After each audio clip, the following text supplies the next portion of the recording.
So it's like, and the thing is, I have clients where they're relatively successful in the system, and they still don't like Trump, and they'll say something like, he says things that are just, he needs to stop tweeting all the time, and I'm like, that's just there's some kind of emotional, it goes right into what we were talking about being nice. They think he should just be nice because Obama was always nice. Yeah. Nice when he droned like children in fucking Afghanistan or Syria or whatever. Very nice about it. Yeah. Is that nice? Like he did it with a smile. So, hey. Yeah. And the way it just shows how easily people can be manipulated by that charismatic leader that can talk about hope in, nice and slow, drawn out sentences and things like that, where they don't necessarily like Trump's demeanor. But I see right now in the current state of the world, if we don't have a very strong leader, that the U.S. is not going to be taken seriously. I mean, we're already on the downhill with our education levels and reading rates. And so it's like, I'm looking at that and I care about 10, 20, 30 years down the future, which candidate is going to set us up for more long-term success. To me, it makes it pretty obvious. I mean, I don't think Trump is a great guy per se. I think he's done a lot of bad things. Like and what? I question his. Like what? I just think how crass he is with his being caught on camera, talking about grabbing women, things like that. But did you actually go back and like look at the whole context of it? I haven't read the whole transcript. Okay, but I'm saying what I'm asking you is, did you hear about it and form a judgment? And that's kind of what you're going based off of? Well, yeah, I mean, I definitely saw it on the news at the time. And I was like, wow, this guy really got caught saying that and he's still in the presidential race? Like, that's pretty amazing. Yeah. But also, it's like, okay, you're a guy. Mm-hmm. I know, I've heard many people around me say that. Like I've said way worse stuff than that. Yeah. Whether I'm joking or whether we're just being whatever. Mm-hmm. So it's like, are you going to, like, okay, let me ask you a question. Do you think that Obama in private is always 100% exactly the same like that? Or do you think he ever makes jokes like that, potentially? I'm sure he makes jokes like that. I know everyone makes jokes. Well, not everyone, but a lot of people make jokes like that. Like that's normal for guys. Right. So the only difference is they have that on tape and they put it out there. Mm-hmm. On purpose, so that they could try to get the conservative Christian base that he was using to not support him. Mm-hmm. That was why it was done. Yeah. And is it a coincidence that the guy who recorded it was Billy Bush, who's related to the Bushes? Like, come on. Wow. So that's what I don't get, and I would love your guys' take on this, is why does the media hate Trump so much? Because like, I didn't really get the whole Trump thing. And I was like, a couple of years ago, I was still like, politics, whatever. But now as I've started to realize, no, if I'm serious about wanting to create a world that's best for everybody and actually change the system, I need to understand politics and how you get into different positions. So that's been eye-opening. And then remember, Cameron, the time back in January when I came down and stayed with you and Katie and the kids. Lifetimes ago. I know, lifetimes ago. And there was that was when that missile strike was done on that Iran leader. Yeah. I forget his name right now. Yeah. Baghdadi. Soleimani. Wasn't it? Oh, Soleimani. Yeah. Soleimani. Yeah. Baghdadi. That was the other guy. Yeah, and this was a big transition point for me because I saw the news came out like that morning. We were hanging out, and you're like, "Oh yeah, do you see what Trump ordered us to do a strike on him?" I was like, "Oh wow, okay. Here's the next war. It was Iraq, and now it's Iran. It happened right in front of me." And then that morning, we actually watched what Trump said, like verbatim from his mouth. It was his address to the nation. And I was like, this is not what's going on the news. This isn't what they're actually portraying. And that was really eye-opening to me to see. It made sense why Trump did it. And you can see he's a businessman. And then he strikes really hard. But then at the end, he said, okay, well, Iran, if you want a good opportunity in the future, like, come to us. But we're not going to play your games. And that really started opening my eyes to look past just how the media had portrayed this image of Trump to really just see, okay, how is he actually affecting policy and what's he actually doing? So that's been eye-opening to me. But then when sorry, go ahead. No, go ahead. Oh, well, just to then bring that into my question is, why does the media hate him so much and paint him to be this guy? Is it because the media is run by a certain agenda of people that it basically Trump is like a threat to them? I don't get that. I mean, in a nutshell, yeah. Right. It's interesting you're saying that, because that was exactly what, not that same situation, but it was something like that caused me to reevaluate Trump in terms of how I perceived him. Right. Because here's the problem. First of all, do any of us actually know Trump? No. Like, I've met his son and I spent maybe an hour, not even, maybe probably like 30, 45 minutes, whatever, total in his presence, when we did that interview. And we chit-chatted in the beginning beforehand, but it's not like I know him. And so I have some little bit of experience with someone who's related to him. And I was like, I remember when Avery and I left that interview, we were like, man, like, that's what it's like to grow up that's what it's like to grow up elite. Like, we could see if his son is the product of him, it was like, wow, okay. Because the one thing that really stood out with Donald Trump Jr. was that he was like, he made a mistake when we were in the interview where he was like reading something and he just like said the wrong word or whatever it was. And then he was like, oh, no, let's do that again. He wasn't like, oh God. It was just like, oh, no big deal, right? It was like literally unfazed, which it's funny because even saying that now, I'm like, why would he be? Because that's how I am now. Yeah. Make a mistake, I'm like, oh, I look like an idiot. I don't even think about it. It's just like, okay, keep going, right? But back then I wasn't like that because I was extremely nervous when we did that interview.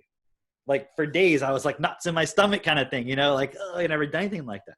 But seeing that, then a year later when we did that interview with William Shatner, with that whole production thing, I went into that studio like I own the place. Like, I rewrote the opening script that they wrote for me. And I was like, that's not what I'm going to say. Here's what I'm going to say. And then like they wanted me to read it off of the teleprompter, even though I had written it. And I was like, I don't need to. They were like, well, it'll help with the timing and stuff like that.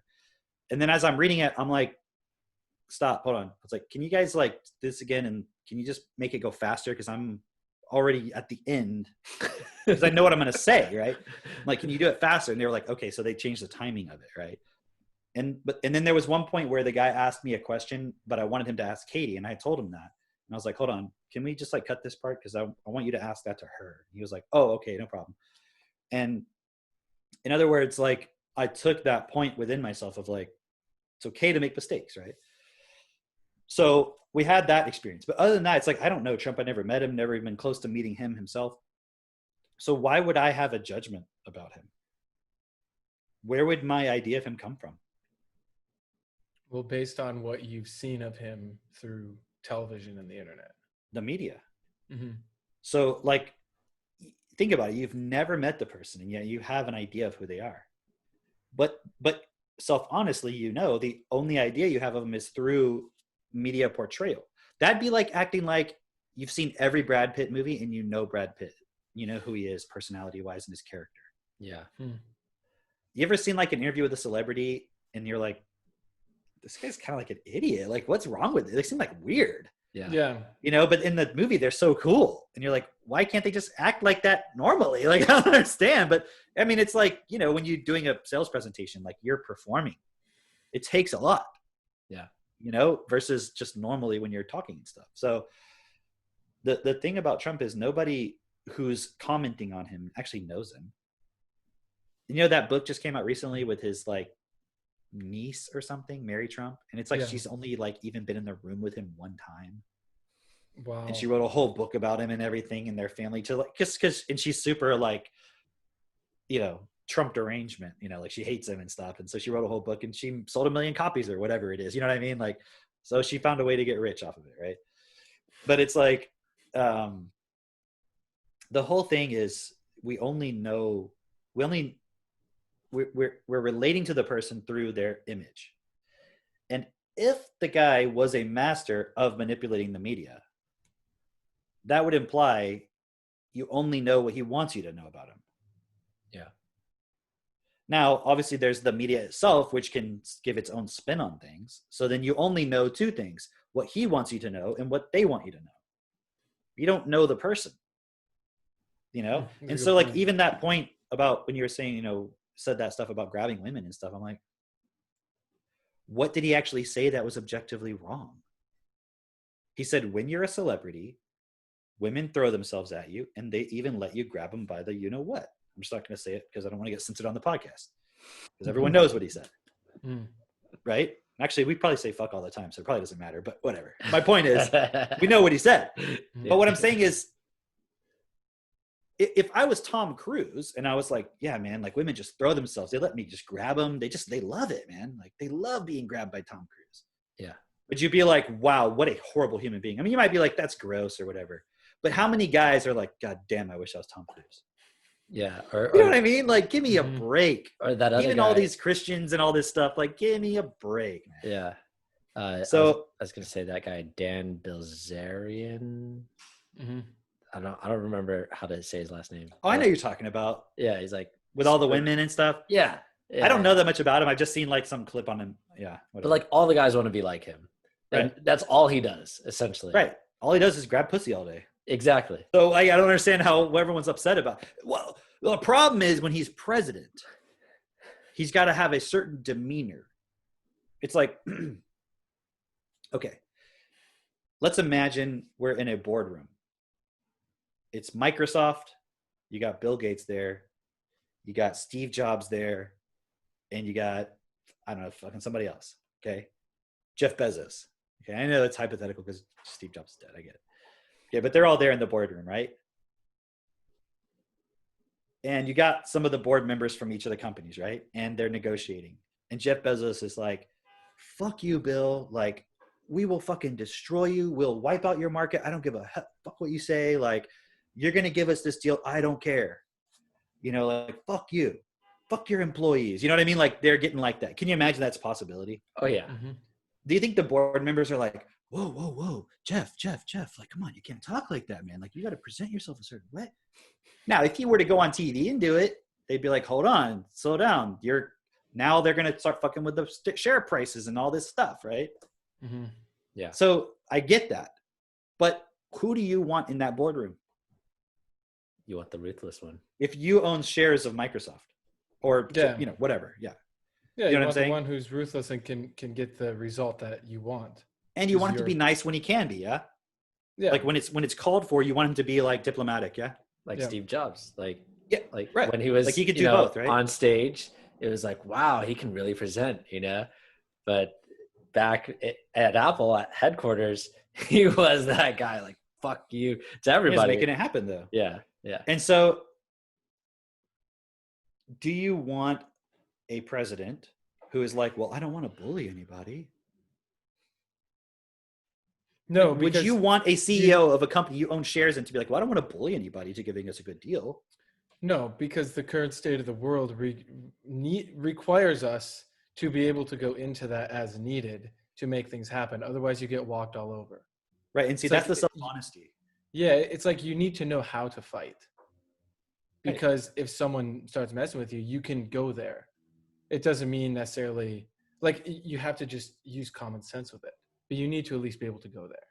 That's why I'm like, if Biden comes in, like, oh my God. Dude, that's a joke.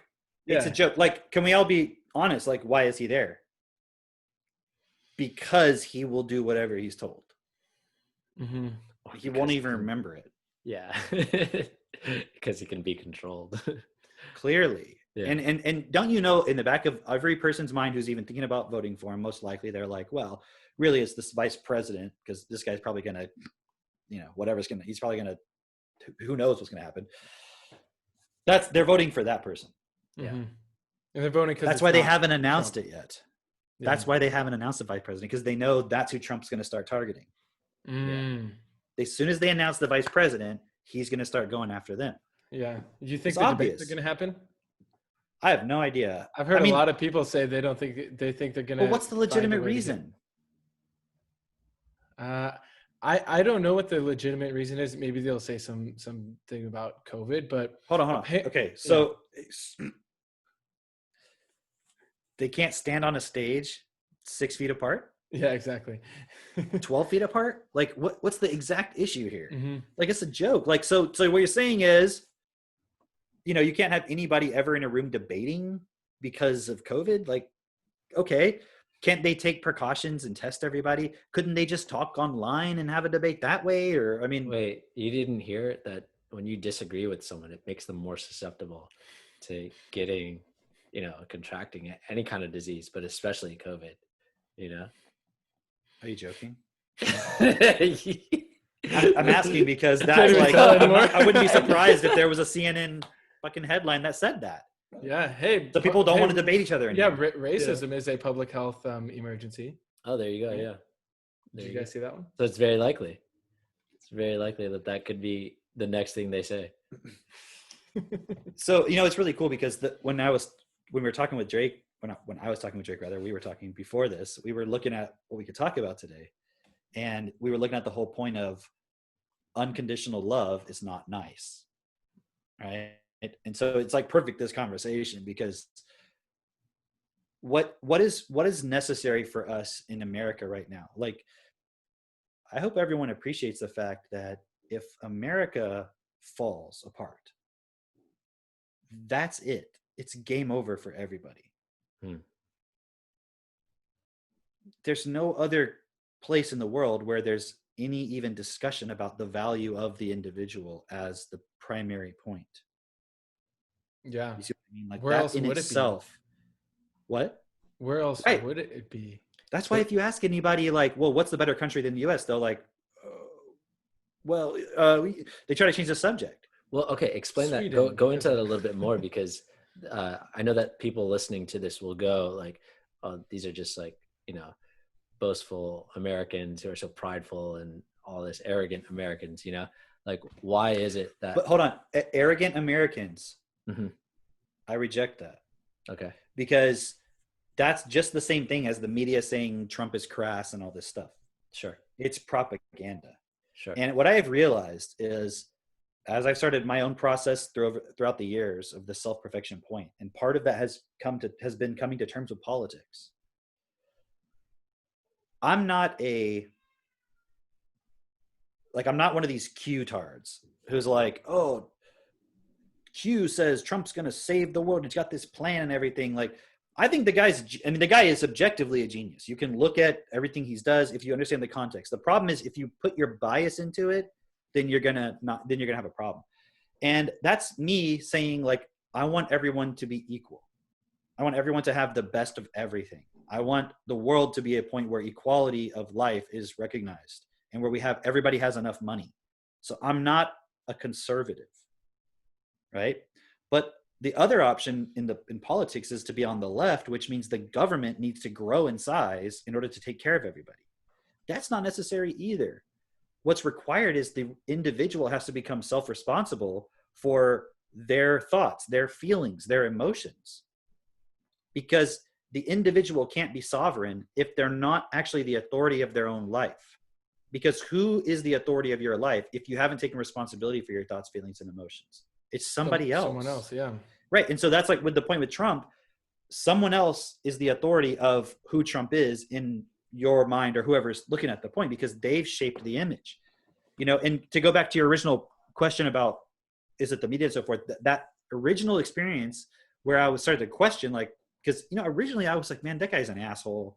Why is he running for president? Like, I was just kind of like, that's weird, but there was this point within me where I was like, however, he is a business person and he is a salesperson. And I like that. I like not that I need a president who's a salesperson, but, well, I mean, that's legitimately cool because he can sell, he knows how to do all of that. But also I'm like, that's what people need to become.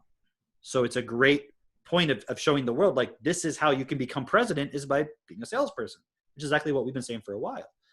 But I watched one of his rallies because I'll tell you why I questioned it in the first place. Because I remembered in Your Wish is Your Command, Kevin Trudeau talks about Trump several times.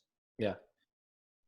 And I was like, yeah, but he's kind of using him as an example of the bad elite people, right? Right. But then I was thinking about it, I'm like, well, actually, he never really says anything bad about him. Right? He never says anything bad per se. So that kind of just stuck with me a little bit. And I said, well, at the very least, he probably knows how to sell and business and everything. And he's doing these rallies. I want to see what's going on here. I want to see how he's doing it. So I watched one of the rallies. And it was online, right? This was back in 2016 or whatever it was. Yeah, 2015. Yeah. 2016, right? Yeah, 2016. And I watched one of the rallies, and then the next day, and nothing really stuck out to me. Like anything he said was like amazing. But I listened to it. I understood why the crowd was getting excited. I started to see what he was saying, and I'm like, okay, this is actually pretty interesting. Like he's saying we need to build this wall because it's going to stop the flow of like trafficking human beings, trafficking drugs, illegal immigration. And now, how can you say, I want a world that's best for everybody and be against immigration? If everybody comes in here from other countries, okay, that are coming from places where they're highly uneducated, and they come in here to the United States, and then they vote for people that are openly against the United States being the kind of leader in the world, they're going to do things to make things harder for business, small business, and so forth. In other words, if you assume for a moment that the Democratic Party is not the party of the people, it's the opposite of what they're saying. It's the party of big business, right? Barack Obama, you can go back to the WikiLeaks stuff, and his cabinet was basically chosen by Citibank. They have the emails, right? But my point is, if you assume all that, if you just take it for granted for a moment, then it makes sense why you wouldn't want the illegal immigration, just from the perspective that those people are by and large going to vote Democrat. So it's kind of like, I don't have a problem with people who are from Mexico being in the country per se. It's not that I have a problem with Mexican people or anything like that, wherever they're coming from. But if this person's going to come in here and then immediately vote for the person that's going to make life harder for everybody, including them, does it make sense? No. It's like if you're like, I want to help this person, they don't have any food, come into my house, and then they immediately just start wrecking your fucking house. Now, I'm not saying that's what the immigrants are doing. They're not wrecking things. But from the perspective that because they are coming here, and then the Democrat Party is very good at telling them, we're going to give you all these things and we're going to help you and we're your people. And they know how to manipulate that point because the person's low vocabulary, low education. They can manipulate for the vote, but then they have no intention of actually helping those people. And why would you want immigrants to come into the country? Aren't there plenty of people to do these jobs? Yeah. Mm-hmm. The H-1B1 visa thing. These big companies like Facebook and stuff fight against those things being removed because they want slave labor. They want people to come in here on student visas where they can pay them nothing and all this stuff because they're not from here. And all these research facilities and universities and stuff, they take advantage of it. In fact, Eric Weinstein, who's one of the, or Weinstein, whatever his name is, he's one of these mathematicians. His brother is, what's his brother's name, Drake? You know what I'm talking about? Eric Weinstein. And... Brian Weinstein? Brett, there it is. Brett. There's Brett and Eric, and one of them is the mathematician. But he was making these really cool tweets about the fact that, universities and research labs and stuff exploit the H-1B1 visa. It's basically just low-wage slave labor that they're exploiting, even though people are brilliant, maybe. You see what I mean? So the presentation is, oh, you're just trying to get, you hate immigrant people. You're scared of immigrants, so you just don't want them in the country, but you're destroying the brain potential of our country and all this stuff. And it's like, no, that's not what's happening. Why? First of all, I'm okay with those people staying where they're at and making their country great. What's the problem with that? And is the concern that our education system is not producing people smart enough to be at their level? Why don't we address that? Right? And why are the people coming across the border into our country as immigrants if our country is such a piece of shit? Mm-hmm. I mean, has anybody ever thought about that? Isn't it because they see more opportunity here? So at the same time, the people who are like saying they should be able to come in are saying our country's a piece of shit. It's the most racist place. It's terrible. All this stuff. And yet we need to leave it open because it's the land of opportunity and all these people are in. But actually what they're saying is if they come here, they'll make it better or something like that. It's just this whole double think thing. So I'm giving that context because I'm saying I'm not against people who are immigrants. It's not the issue, right? My family are immigrants. You know, like my great grandmother, or it's either great grandmother, great great grandmother, came from Germany, right? And then I have family from Britain and Ireland in the 1800s. Meaning, it's not like I'm a fucking Native American. Do you know what I mean? Like, so I'm not against immigration. But the point is, if you have a point where, okay, we have a system. This system as it is the best in the world from the perspective that it still recognizes freedom of speech, freedom of expression, those kind of things, right? And values the individual, right? At least that's the principles it's supposed to be based on. That's the recognition, whether it's in practice or not. But would you agree also there's a lot of problems in the system? Mm-hmm. So I can recognize that it's the greatest that we have in terms of certain reasons. There's some great things about it, but there's also some problems. So on the one hand, you have the conservative side, which is like, it's perfect the way it is. If you criticize it, get out of here. If you don't like it, leave. Which is stupid, because why shouldn't we criticize and make it better? Perfect it, right? Mm-hmm. But then on the other hand, it's like, oh, it's terrible and we just need to tear it down and just make it communist or something. It's like, what? That doesn't make sense either. Okay. So if you can, for a moment, consider if your house is on fire, maybe don't let people in for a moment. You see what I'm saying? Especially if they're going to come in, and because they don't understand that there's somebody in the house going to manipulate them to like stoke the fire. You see what I'm saying? So now I can make that assessment about the people who are manipulating them. I can't prove that to somebody else, because if they can't process, then they can't process it. You know what I mean? I'm not trying to convince people. I'd rather them just have the tools, increase their processing, and they can see it for themselves. But let's just say for a moment, the problem with one of the major problems with illegal immigration, even the economic arguments aside, is that it would give power to the people who literally just want to destroy America. And that's not even a conspiracy theory. They're openly saying it. America is blah, blah, blah, bad, all this stuff. It shouldn't even exist. We don't even need countries. Why do we have borders? Like any of that. Like we don't need any of that stuff. Like we should have a world with equality where just everybody is just free to roam and go as they please and just everything is great. And I'm like, yes, but that's not the practical way to do it. Mm-hmm. That'd be like saying my house, I want it to include everybody. But right now, the way my house is set up, only some people can come in here because of the way the building is designed. So I'm just going to knock the whole thing down. It's like, whoa, you have to rebuild the whole fucking house. And that's going to take a long time, just as long as it took you to build the house in the first place. Yeah. So maybe, now let me ask you a question. Where are you going to live after you knock your house down? Not in the same spot. Yeah. So you didn't live there while you were trying to build it, did you? No. Like it was already there when you were born. Mm-hmm. So we have to be able to live in sort of a little realm of contradiction. This like negative capability thing we've talked about a few times, where it's like, I want a world where everyone has what they need. The answer to that isn't everybody come to America. Because why are the other countries not able to support their people? Like, have you ever been to Mexico? Yeah. Guys, we were there just like this year, right? Yeah. It's fucking nice. Yeah. Like in terms of beautiful, the land, the water, everything. Yeah. It's gorgeous. You know, if I were to live there and I had everything I needed, like money, water, food, and so forth, why would I want to leave? Right.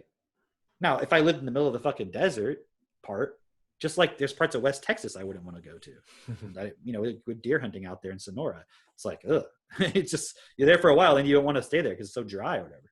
Yeah. But what I'm saying is, what's wrong with being in Mexico? The problem is their system really doesn't support. There's like a lot of income inequality. You see what I mean? More so than here. So clearly, it makes sense why they would want to come here, and I empathize with that. But if the system in America is destroyed, then let me ask you a question. Would those people still want to come here? No. Aren't they wanting to come here because of the way it is right now? Yeah. So if we can take for a moment that if certain decisions are made in terms of business regulation, things like that, it would destroy this country. It would actually only increase the income inequality. Because imagine nobody is able to even sustain a small business.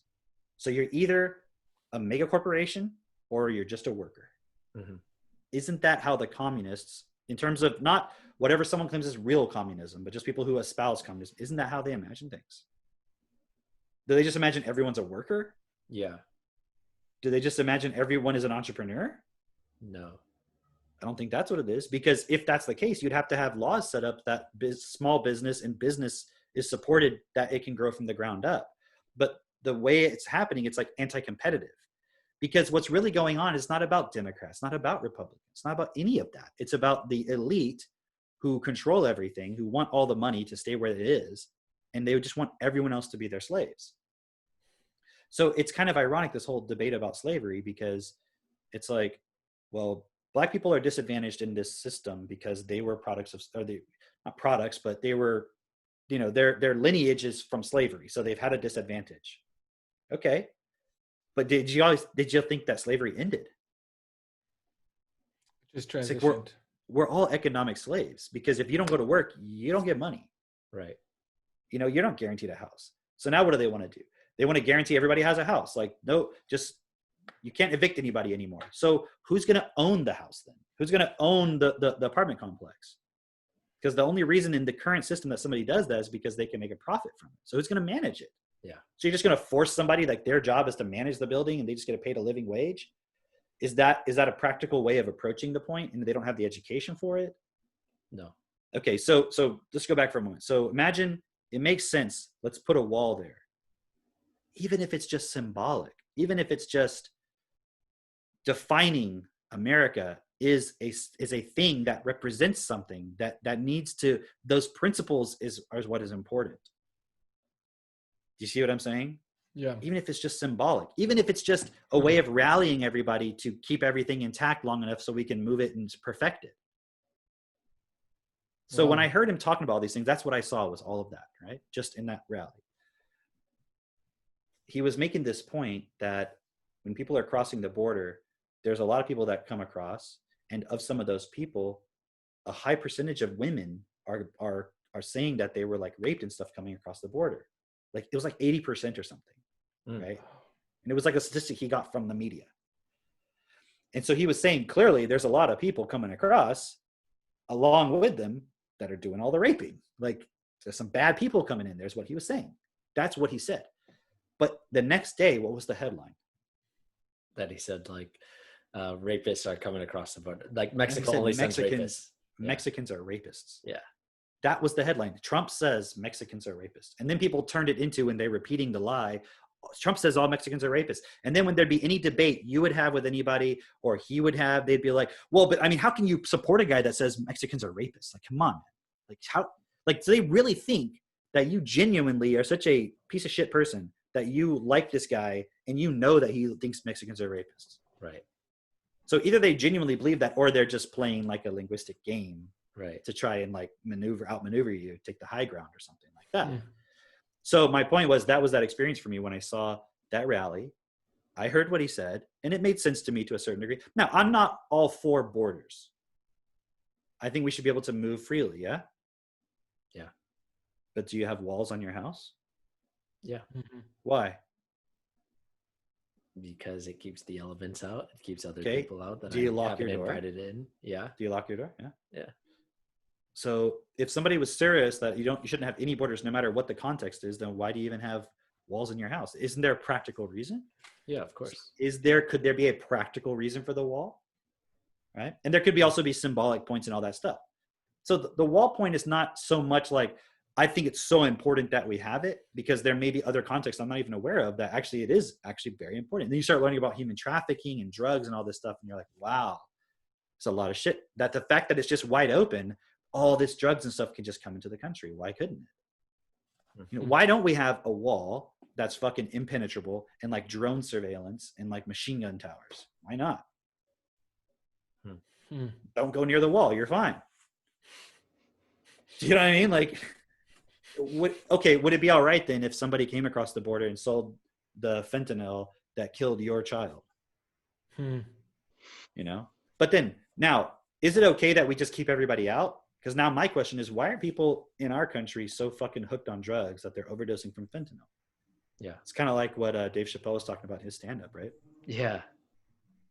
So then there's emotional, mental instability and so forth. There's so many issues like in our own country that are problematic, but that's the consequence over time of not directing everything.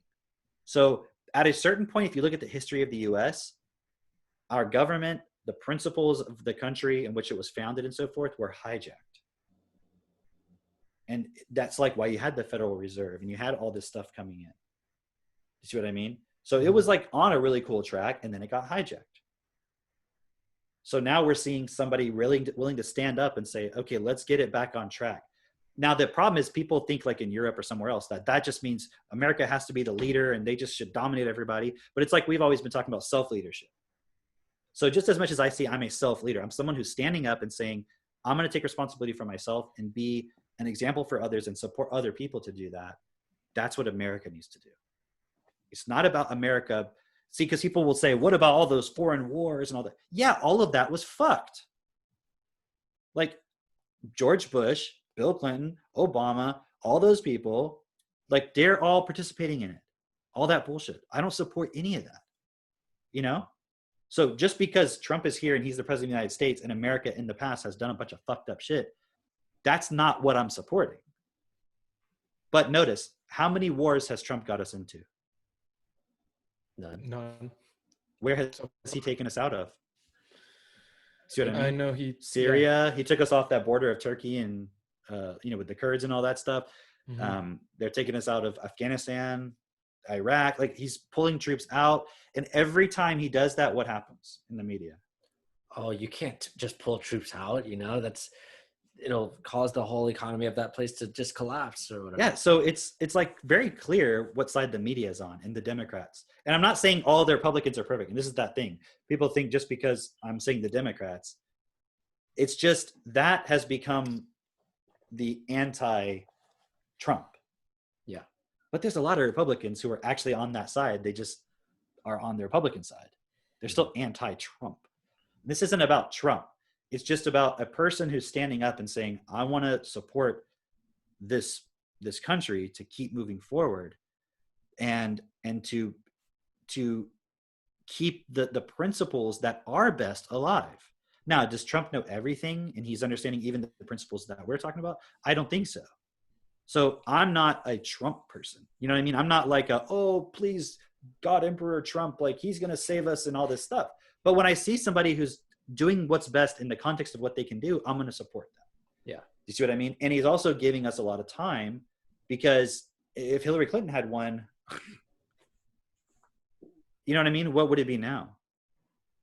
Do you see what I'm saying? Like how much more quickly would have everything just accelerated? I mean, you can't prove anything, right? But it's pretty clear because this whole time that he's been president has just been a gigantic resistance to him being president.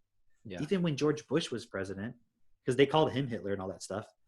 As soon as 9/11 happened and he did all that stuff, everyone was right behind him. Yeah. And he won a second term and everything. Yeah. You know what I mean? So with Trump, it's a different thing. He's just clearly not playing the game that the elite want to play. And then there was that speech he gave just the other day where he said like he's made very powerful enemies, really rich enemies. And he was talking about the Whirlpool convention and he said, you won't see me for a while. And everyone's like, what does that mean? Like he's, but I mean, clearly the guy has made a lot of enemies, right? He's bringing drug prices down, all this stuff. And so if you ever hear me say, well, I don't agree with everything he's doing, it's not because I see something that I'm like, oh, that's so dumb. It's just more like there's a bigger context that needs to happen. So I'm saying that to mean Trump is not the savior. There is no one person that can save everybody. There's no one person that can destroy everybody. It's all of us collectively what we're allowing. Mm-hmm. One person can have an influence. You see what I mean? But they can only influence that part of the system they're in. And that's the other thing that I think Trump, just from the feedback I've seen that he has and other people that work with him closely have said, is that he gets very frustrated about the slow pace at which he can do things. Yeah. Like, because as a business person, you just want to be like, okay, it's done. We got it. We're done now. We did it. Make it happen. Yeah. But in government, you have to start the committee. And I think Tim Pool and those guys were talking about this point, right? Where it's like the slow pace at which things have to be done. Yeah. So you can look at all the things that he hasn't been able to accomplish. But I think it's like once you get into that position, then you realize, oh, fuck, this is the whole nother level of the game that I have to play. You see what I mean? So that's kind of a long answer to the question, but I definitely see that he's trying to keep the one point in this world that represents, hey, the individual matters, right? And we need to, like, if the individual's experience isn't sacred or whatever you want to call it, or valued, let's say, then what are you measuring things based on? Just statistics? You know what I mean? Like, the collective level of happiness is up. You can manipulate that. Yeah. Mm-hmm. You know, but what are we really saying? Like, self-perfected. That's about the individual, right? And we know that no government is going to come in and impose on you that you're just going to have an amazing life. That's not possible. What can the government do? They can put the conditions forth to make sure that the systems are automated to give you what you need. Yeah. Not everything. It's not going to live your life for you. But why are we still thinking about, like, do you really think every day you wake up, do you guys think about, oh, fuck, where am I going to get breakfast from? No. Or do you go to bed it's knowing? Automated. It's automatic, right? That's what we want for everybody. Just in one example, education should be automatic. There's so many things that should be automatic. And so the problem is, if you just let America fall apart, that doesn't happen for anybody. Because at that point, guess who wins? Guess who takes over? China. Not even just China. Well, because that would have been my first response too. Just the corporations. Yeah. Mm-hmm. You know what I mean? Because isn't China just going to go along with whatever corporations do? Because if they got that one, then they're going to get this one. So that's the level to where we're going. That's why with this whole lockdown thing that we've been going through with coronavirus, it's just destroyed the middle class business ownership and all that stuff. It's like people can't sustain it. How can you keep your restaurant alive when you were already barely making a profit or at all for years? And then suddenly this happens, you don't even have customers 80% of the time. You're fucked. You know, so imagine the people who come over as immigrants, and the story is you can have your own gas station or you can have your own restaurant or whatever. That's just the American dream is being just destroyed. The problem is so many people just living from, I have the chance at the American dream. So everyone has it. That's not going to cut it anymore. If anything, this has shown us, these events, if we don't make sure everything gets sorted out for everybody, this is not sustainable. So I'm not advocating that, oh, we should just keep America alive and fuck everybody else. But if we let it fall apart, then everyone's fucked anyways. So we have to be self-honest to say, we need to keep this point intact, but then we have to make no excuses and do whatever we can to step up and make sure that the system is best for everybody. So it shouldn't matter what country you're in, because then you won't need borders, because it won't matter, because you don't need to go there to try to get in something that you can't get elsewhere. Like from a need perspective, from a lack perspective. Does that make sense? Yeah. What do you guys think about that? I mean, I know I'm kind of just giving you a long explanation of it, but that's, I think there's so many people who see Trump a certain way and they only see it through the lens of what they're told in one way or another, instead of really looking at the whole picture, even in the context of, well, how does this fit into real equality then? Because you would think if you're for equality, you got to be against Trump, right? Because he's a racist, sexist, all this stuff. And it's like, no. That's just your perception of him. Yeah. That's just what you're told to believe and you're impulsed with, and all the examples, but you can debunk every single one of them, but no one ever takes the time to do it because they can't process information, right? But at the end of the day, why does it matter what the guy's personality is like if he's effective? Why does our president have to be presidential? What does that even mean? Where did we get that idea that he has to be presidential? Isn't that something we were sold? Isn't that an idea we were sold so that we would never allow anyone to be in that position who might actually get shit done? Because the kind of person you'd have to be to get shit done is not always nice. Yeah. You know, it's like with my kids, if they said to me, well, I really want you to do that because, you know, I want to feel like I want you to be nice to me or something like that. I would be like, that's not how I make my decisions. Yeah. I'm making it on what's best for you. Okay. Yeah. Now, if you're having an emotional point where you're feeling bad, let's talk about it. Let's look at that. I'm not ignoring it. I'm not saying suppress it. That's important. But that doesn't in itself, it's not going to manipulate a part in me that goes, oh, but I just want them to feel like I want to be nice. Because if you want to be nice, you see how easily manipulated you are? Yeah. Right? That's why I don't care what Trump's demeanor is. And like half the shit he says, I'm like, that's fucking hilarious. Yeah. Yeah. Like that was an amazing troll he just did on this person or whatever. Like, who cares? Like, you're not applying the same, not you guys, but people who are against Trump are not applying the same standards that they're demanding of him to themselves. Yeah. Right. Yeah. What do you think, Drake? Because I know you've had sort of a similar process in a way. Yeah. I think it was probably, when was it that you would say you really started to see like more? Because it wasn't from me convincing you. And no, it was more like, so actually prior to Trump winning the presidency, I think still before the primaries back then, I had seen something and I was talking with a friend and she was just like so energetic about why Trump should never ever be allowed to be president that I was just like, oh, well, it's likely he's going to win. Like if most people are feeling the way you are feeling right now, like everyone's really just giving all their attention to this guy and that's all they're focused on. Like the person with the most attention on them, the way that I was seeing it then was like, they're likely going to be the winners. Right. That makes sense. And then and I think that's also, just to interject real quick, that's why he's so effective. And that's why, see, he's able to, first of all, I think he probably doesn't care, because I can recognize this in myself. I don't actually care whether somebody likes me or not. I'm more interested in the result, generally speaking. Yeah. I'm still walking a process within that. Yeah. But the point is, generally speaking, I'd rather the result happen. So if I find myself kind of going into, well, this is what I'd rather say because it's more comfortable, then I challenge that within myself. I think for him, it's just already automated. That's why he's been so successful in his life already. Yeah. Right. But what I'm saying is he knows how to say the right thing to get the attention on him. Yeah. People say he just does stuff for attention. Well, no, he does it for the attention so he can use that attention to then do the thing he wants to do. Yeah. The real question should be, do you disagree with what he's actually doing, not the method he's using? Right. It's no different than any politician. So within that, I saw that, okay, it's possible that he's going to be president and it's like likely at that point, but I wasn't necessarily like, I like Trump at that point. In fact, I was just really like, I really don't care who the president is when I was looking at it during that time, because for me, I was mostly young up until like, throughout Obama's presidency, I was still in high school, just graduating, And so for me, it was like the president didn't really have a lot of bearing on my personal life. And I wasn't taking a lot of responsibility in the world at all, having my own place or anything like that.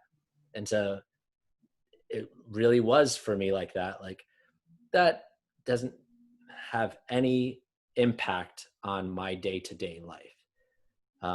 But then I guess over the first year of his presidency and watching a lot of your posts on Facebook, I started to become like, well, I don't know, if this is really the guy or not. Like I don't know if I like this guy. I don't know if I agree with what you were saying at all. There's a lot within all of that I was just like uncomfortable with and didn't even want to look at. I don't know exactly at the point where I started looking at Trump specifically. And I remember questioning you on it about like, well, sometimes you make these posts, but this was after I had TechnoTutor, after I was very much aware of who you were, as in like your character and the way that you would communicate with me. And I'm like, okay, you're not a terrible person, but if I were judging you based on just like a post that you were making at that time and the way that I was perceiving them, I would think that you were a terrible person. Does that make sense? Yeah. And so, but like actually knowing you is like, you're not a terrible person. So then why would you support somebody terrible?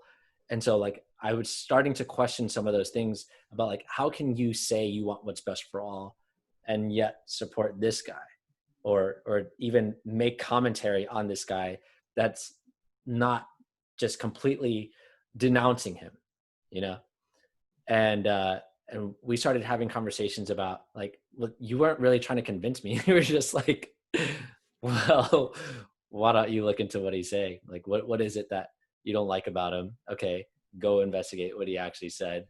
And I started to see for myself, like, oh, like that one point that people love to bring up. And I saw this even recently. And it kind of like, I'm so past this point that it's kind of like baffles me that people still actually believe this about the point of when he's in Charleston and he says, you know, there are good people on both sides.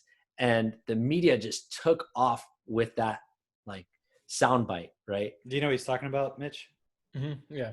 Okay. Okay. But do you know what he actually said? No. Like, do you know what the context of it was, or do you just know from the media side?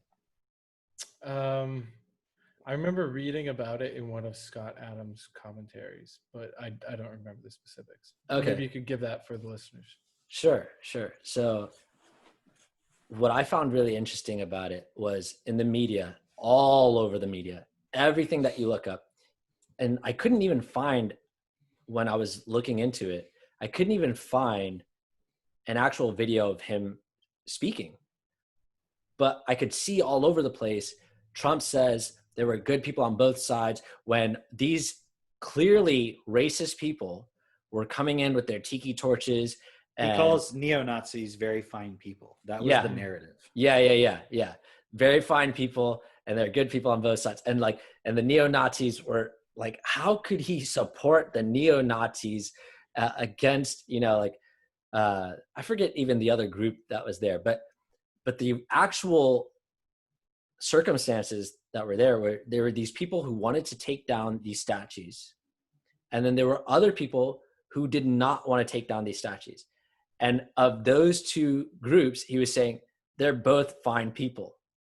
Then there was another group that came in that was completely separate from either of those groups, and they were the neo-Nazis, right? But the whole narrative became that it was just these people who wanted to take down the statues versus the neo-Nazis, and the neo-Nazis were the fine people. And it's like completely disregarding that there was other people there. But what he also said was there are fine people on both sides. And I'm not talking about the neo-Nazis, the white nationalists. Those people should be denounced completely, totally. Yeah. He says that very specifically. I'm not talking about those people. They should totally be denounced completely. Yeah. So he explicitly says that. But then when you actually would read like the news articles, they would say, they would literally do ellipses and edit that part out. And then it was like he never said it. Yeah. And then the headline is he says neo-Nazis are very fine people. So they literally just lying, straight up lying. And then when they would like try to talk about him or even talk to him, they would ask like, why didn't he denounce those people? And they would say it as if he never did. But if you go back and you read the transcript, because that's what I had to do in order to find like what he actually said, I had to read through the entire transcript. And I did, because I wanted to know, like, what did he actually say? Is he actually this terrible person?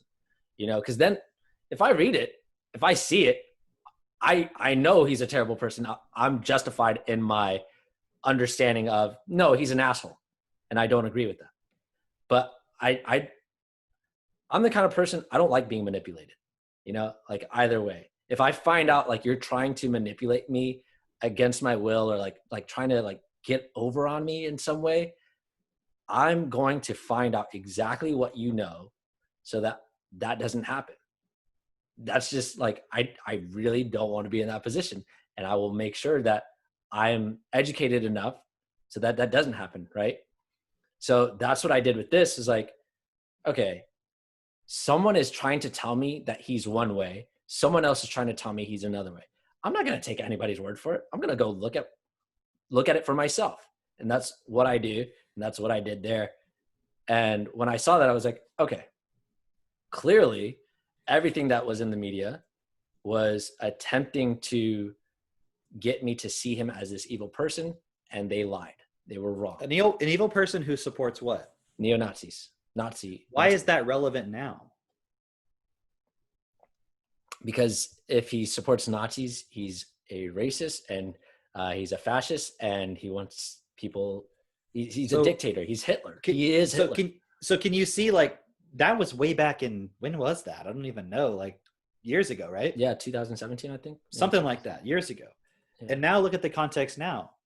The Black Lives Matter, all this stuff. And here's the thing. If Black Lives Matter was just, they don't want black people to be killed by police, okay, like everyone can agree with that. And that's what a lot of people are saying. Like, I'm fine with that. That makes sense. But what does it have to do with Trump? what does Black Lives Matter have to do with Trump? He's not a police officer. The federal government doesn't control what police officers do. Yeah. These people were killed in Democrat-run cities. So what does it have to do with Trump? The only reason it could have something to do with Trump is if in your mind is the word association, Trump, racist, neo-Nazi, white supremacist. So therefore, Black Lives Matter and him must be at odds. Yeah, you see what I'm saying? So these things have been planted into our minds through the media so that we go through associative thinking automatically, and we automatically we build up this database where it's like Trump equals neo-Nazi, white supremacist, or supremacist, whatever. Yeah. What were you going to say, Drake? I was also going to say what's interesting is that a lot of the examples that they use of police brutality actually happened under Obama's presidency, but they don't connect the two with like, they don't, oh, look at what Obama did, but they'll do that for the examples that are happening currently, like for George Floyd, for example, is like, they'll say this is because of Trump, like, because he's allowed this to happen. He's created this environment, but they didn't say that when those things were going on during Obama's presidency, which is interesting. Another thing that I wanted to also connect with what you just said about like collecting this database on Trump as being a neo-Nazi or white supremacist is that there were other people who like, they were trying to make it this thing of the KKK supports Trump and he doesn't denounce the KKK, which, I don't know actually explicitly who from the KKK. Oh no, actually it was David Duke, wasn't it? Yeah, but he's not even in the KKK. He's not even in the KKK anymore, and he's been out of the KKK since. Now someone can say, but come on, he was 90s. In the KKK. Give me a break, right? Like that. So it's always the case, right? Yeah. By that example, then wouldn't Joe Biden being basically mentored by a former KKK Grand Dragon or Grand Wizard or whatever the hell it is, right? Or even just the fact that the KKK guy was a former KKK person in the Democratic Party later. If you're always guilty for being in the KKK, why would he have ever been embraced by the Democrats even back then? And then obviously embraced by Joe Biden and all these people. So it's like, are you selectively applying the logic? Where is the actual? And it's funny because I actually went and looked into this guy. What was his name? Something Bird. James Bird or something like that. It's not Larry Bird. I know it's not that. But whatever the guy's name is, I looked him up. That they're always bring up as this KKK guy. And you look into him, and it's fascinating because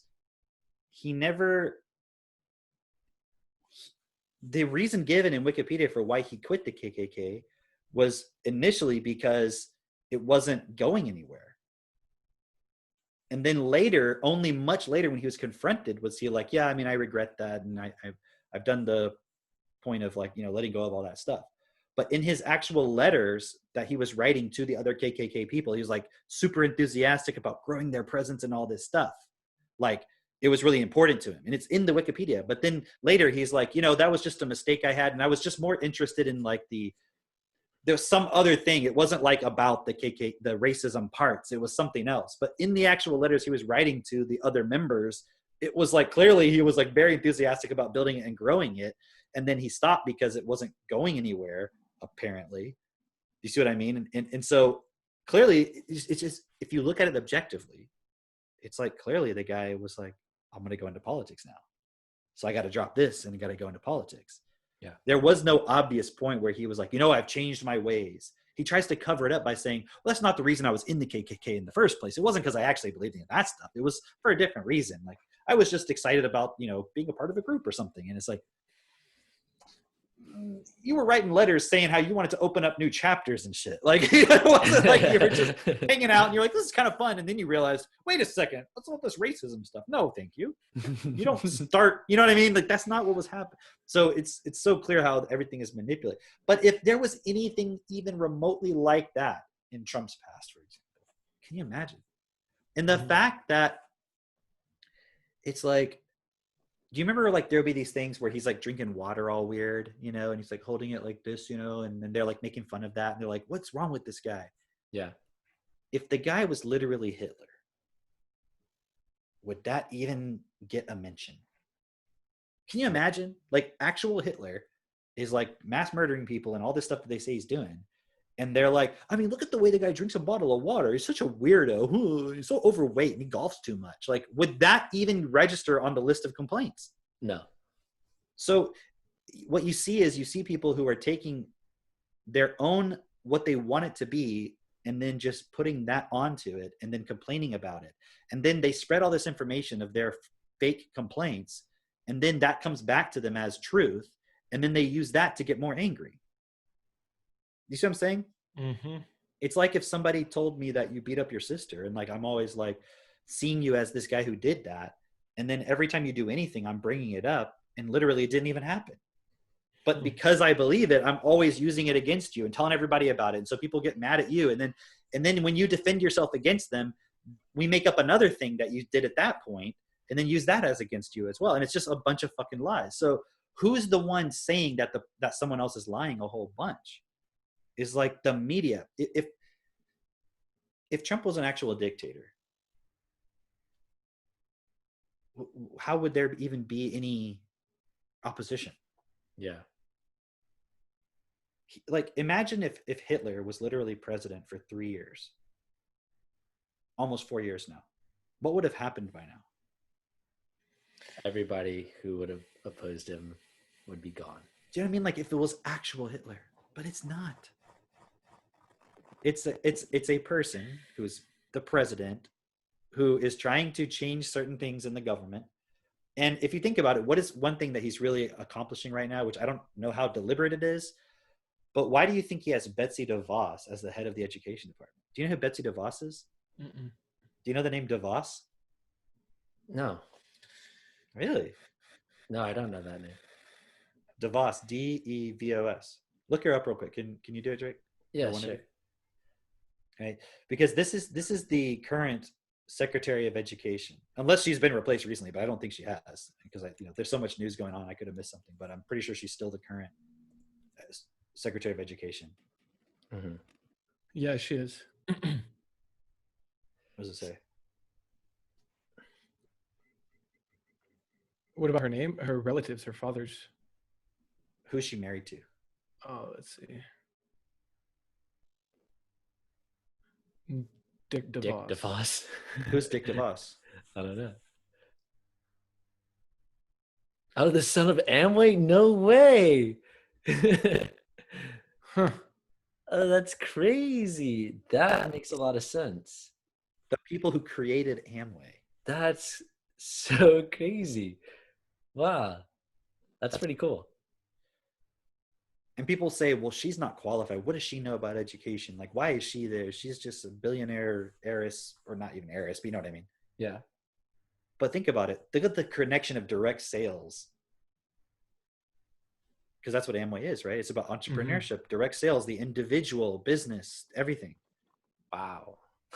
She's the head of the education department. And what are they doing? They just, as far as I can see, busy dismantling the whole fucking thing. Does that mean we should just destroy it and not have anybody be educated? Of course not. But what has the education system served us for so far? See, now, if you want to be nice about it, you go, but everyone deserves a right to an education, and like the public schools, they're doing what's best for the kids, and like these teachers, they're trying so hard, they're just underpaid and all this stuff, and we need to. It's terrible what they're doing. They're destroying children's right to an education and so forth. Yeah, that's the nice person. That's trying to manipulate you through niceness and compassion and all this shit. Yeah. And it's like, what is the education system actually? They just came out with the nation's report card last year. Reading scores are at the lowest since 1990s, early 90s, right? It's a joke. It's just a system to enslave people into economic wage slavery. That's all it is. And to create a class system in our society. Yeah. If anybody's done any research whatsoever in the education system, it's bullshit. And it's why we put so many videos of our children. Like, man, you guys should see the videos I put up there yesterday and today. Max, my 3.5-year-old, is reading circuit diagrams. You know? Yeah. Like I just bought him a microprocessor, Arduino Uno microprocessor, so we can start building like electronic circuits that are controlled by computer code. I'm gonna teach him how to code computers. Wow. Do you know, like that's my 3-year-old. And people say like, what? I'm trying to teach my 3-year-old the alphabet. Yeah. You know what I mean? Yeah. But that's the thinking that is informing the education system. Is, oh, we'll get to alphabet when they're 5 or 6. Yeah. I mean, when they're at the tail end of their most absolute absorption period. So what are you filling up with in the meantime? A bunch of bullshit. Mm-hmm. Right? That's not what we're doing.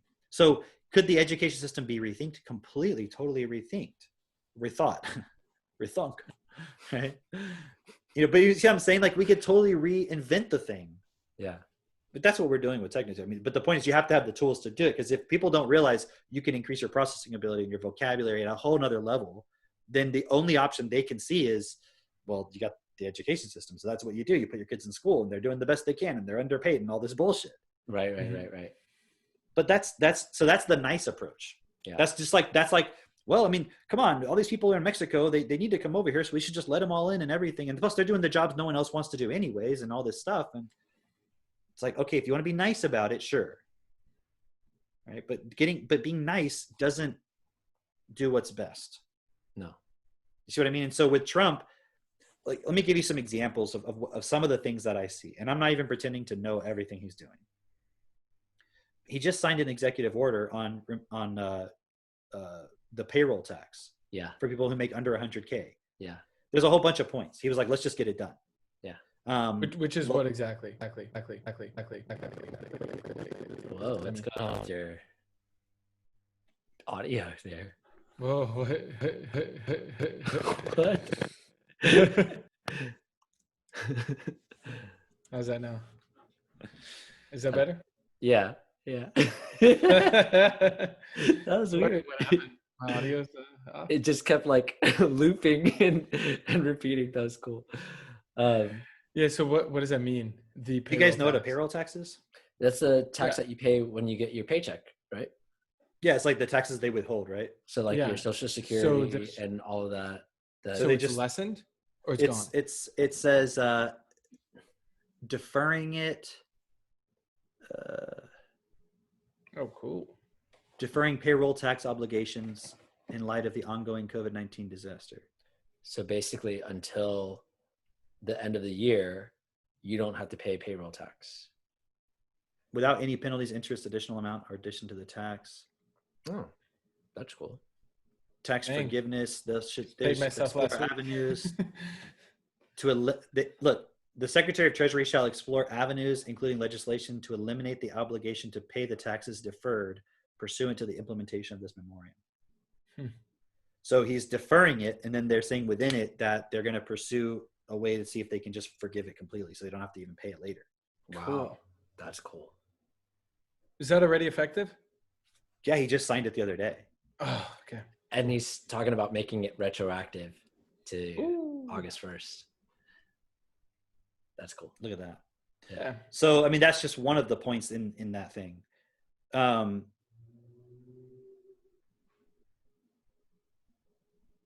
know, I'm just looking at what the headlines are.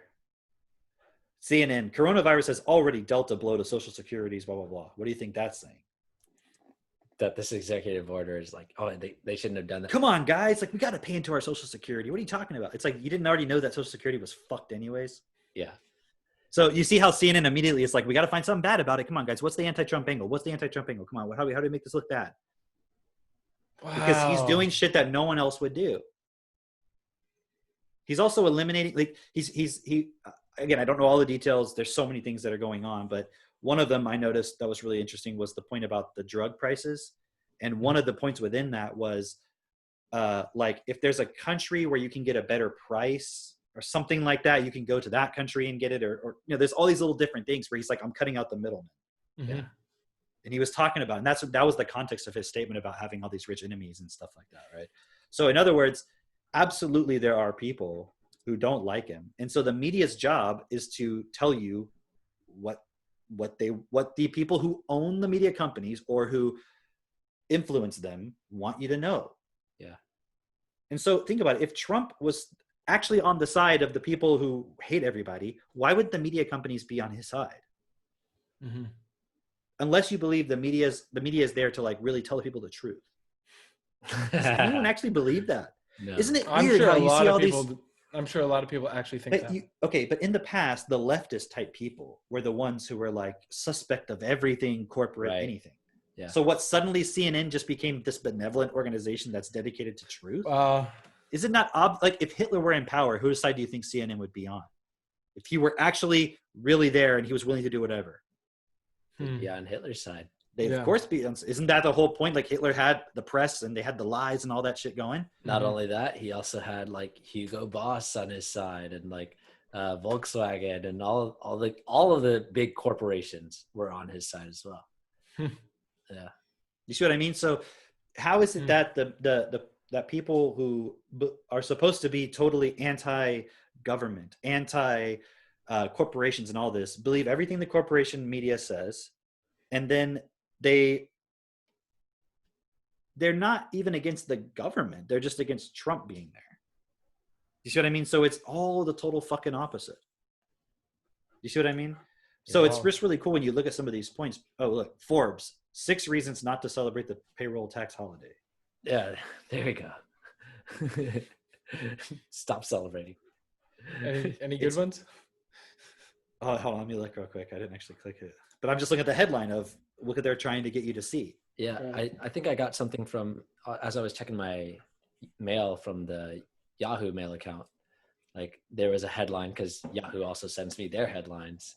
And there was one that was like, why this executive order extending unemployment benefits is bad. I was like, oh, okay, let me know. Yeah. Just looking at income distribution in the U.S., what percentage of Americans make less than $100,000 a year? I would say probably 95%. At most 92, or at it looks like 92%. 42. That's 40 plus 30, 70, 90, a little bit over 90%. Okay. So yeah, basically 9%, little above 9% earns more than 100,000. Are we talking about individuals? U.S. Individuals. Median wages. Because I feel like they're using maybe like households. And it could be. So if anything, it's less than that, right? Or there's more people that earn less than 100. So whether it's, But the point is, the first reason on Forbes as to why you shouldn't celebrate it is because, number one, you may not qualify because it's only for people who make less than 100,000 a year. It's only for 90% of the people. Right, yeah. You still owe the taxes. Okay, but in there, if you read it, it says they're going to look at forgiving it. So why would it not be a celebration even if you're still going to owe them? Yeah, you don't have to pay it right now. Yeah, at least you're not fucking starving to death because you can't go to work or whatever the thing is, the problem is, right? Because one person can't go to work and one person stay home to watch the kids because they can't go to school right now. The taxes won't be forgiven. The taxes, okay. So this is supposed to be news, right? Like objective journalism, right? Number 3, the taxes won't be forgiven. The taxes will not be forgiven regardless of what Mr. Trump may think. Wow. He said, now check this out. So if you're not totally biased and deranged, this is actually pretty cool. During his press conference announcing these measures, he said, if I'm victorious on November 3rd, I plan to forgive these taxes and make permanent cuts to the payroll tax. So I'm going to make them all permanent. That's cool. That's really cool. Putting aside the obvious attempt to buy an election that even this conservative, the person writing this, can't ignore, a president doesn't have the authority to cancel a tax. Why not? When he says, I'm going to make them permanent, also, does he literally mean he's going to be the only one involved? I mean, isn't a president saying, I'm making these promises, but obviously some of them are going to be pursuant to me getting cooperation with the rest of the government? So literally, unless the president can sign on the dotted line and make it happen, he shouldn't make any promises, right? Obama promised change, right? So he shouldn't have done that because the president alone can't change anything. Yeah. You see how, like, the media, would they have said that about Obama? No, they would have made it all great and everything. That alone should tell you what's really going on. That, or at least should be like a major indicator of something's going on here. Somebody doesn't want me, like you were saying, Jake, somebody doesn't want me to look at this. Because what they want you to do is react and not even look past it. I mean, who actually has read the memorandum like I just did while we were here? It's just right there. You could just go read it from the White House. Yeah. Number 4, it's a small amount of money. I mean, it kind of depends, right? It's not really that small. But here's oh my God, this is just. But let's check this out. The amount of payroll tax deferred depends on how much one makes. Well, that's what a tax deferment is. It's your taxes that you were going to pay. Based on analysis by the Institute on Taxation and Economic Policy, the 4-month deferral would amount to $1,000 for those making between $43,000 and $69,000. In good times and bad, $1,000 is a lot of money. Stretched over 4 months, and keeping in mind that as of now it must be repaid, however, the deferral does little to address the pressing needs felt by many. What's the argument? What is the argument? So you're talking about even if it's stretched over 4 months. You just said $1,000 is a lot of money. But it's not a lot of money if you stretched over 4 months. Okay. But it's $250 a month, so that's enough for a little bit of groceries at least. Yeah. And that's depending on how much you're making and so forth, right? Yeah. And that's even assuming that their analysis is correct, because I don't know. I'd have to actually look at it, right? 5, a payroll tax holiday won't help much. Isn't that kind of just like repeating the last 3 all in one? Experts seem to universally agree. I'll have this statement. Experts who seem, what do you mean they seem to? Universally agree that a payroll tax holiday isn't the type of relief we need. Okay, so what do the experts agree? What do the experts all universally agree on? Please enlighten us, Forbes. For starters, it does nothing for the unemployed. Well, no shit. That's like saying, hey, what the fuck, man? Why are you celebrating your birthday, bro? How does that help anybody it's not their birthday? Yeah. It'd be like you're at the birthday party and you're like, hey guys, you guys notice he's the only one getting birthday presents? What's up with that? You're like, okay, yes. However, that's what a birthday party is. So that, yeah, we shouldn't do this because not everyone benefits. Well, okay, but how are we also helping the unemployed? Well, hold on. Let's look at that real quick. Trump. You guys will love this. Unemployment extension. Oh, looky. What do we have here? $400 weekly unemployment benefits that he also ordered as a joint point with this. Yeah. What an interesting thing. So if you only saw this one point, you see what I'm saying? Extending enhanced unemployment. Right? And I'm just kind of scanning through it and so forth, right? But my point is, here he is extending. And then it also talks in this article about extending the unemployment. It's talking about the payroll thing. So why is it that every single thing that comes out in the major mainstream media is negative? Right? So okay, we've talked a lot about Trump and everything, right? Mm-hmm. People, I'm actually really glad you brought this up, Mitch, because I'm like, it's good that people are hearing this perspective, because maybe there'll be people out there who, again, it's not about you're conservative and you're a Republican now. So everything any Republican ever says, you have to do that, because Trump's not really a Republican, is he? No. He only ran as a Republican because that's where he could win. You see what I mean? Like, he's not really one of those parties. Mm-hmm. Okay, Kanye West. Is Kanye West a Republican? No. But he said he would run as a Republican if Trump wasn't running. Yeah. Why? Because he knows that's where he would win. That's what he would be able to get support. It's leveraging the system. That's all it is, right? So if someone can realize that and say, man, Obama wasn't a Democrat. What did he do that actually benefited everybody in 8 years? And if you say, well, there's not much a president can do in 8 years, then why the fuck are you so worried about Trump? You know, like if it's not going to matter. And the thing is, it's really not going to matter too much. Yeah. Now, what's the context of self-perfected from my perspective, right? Is being able to look at things beyond just what your initial reaction is. Then you have to have the processing ability to look at it objectively.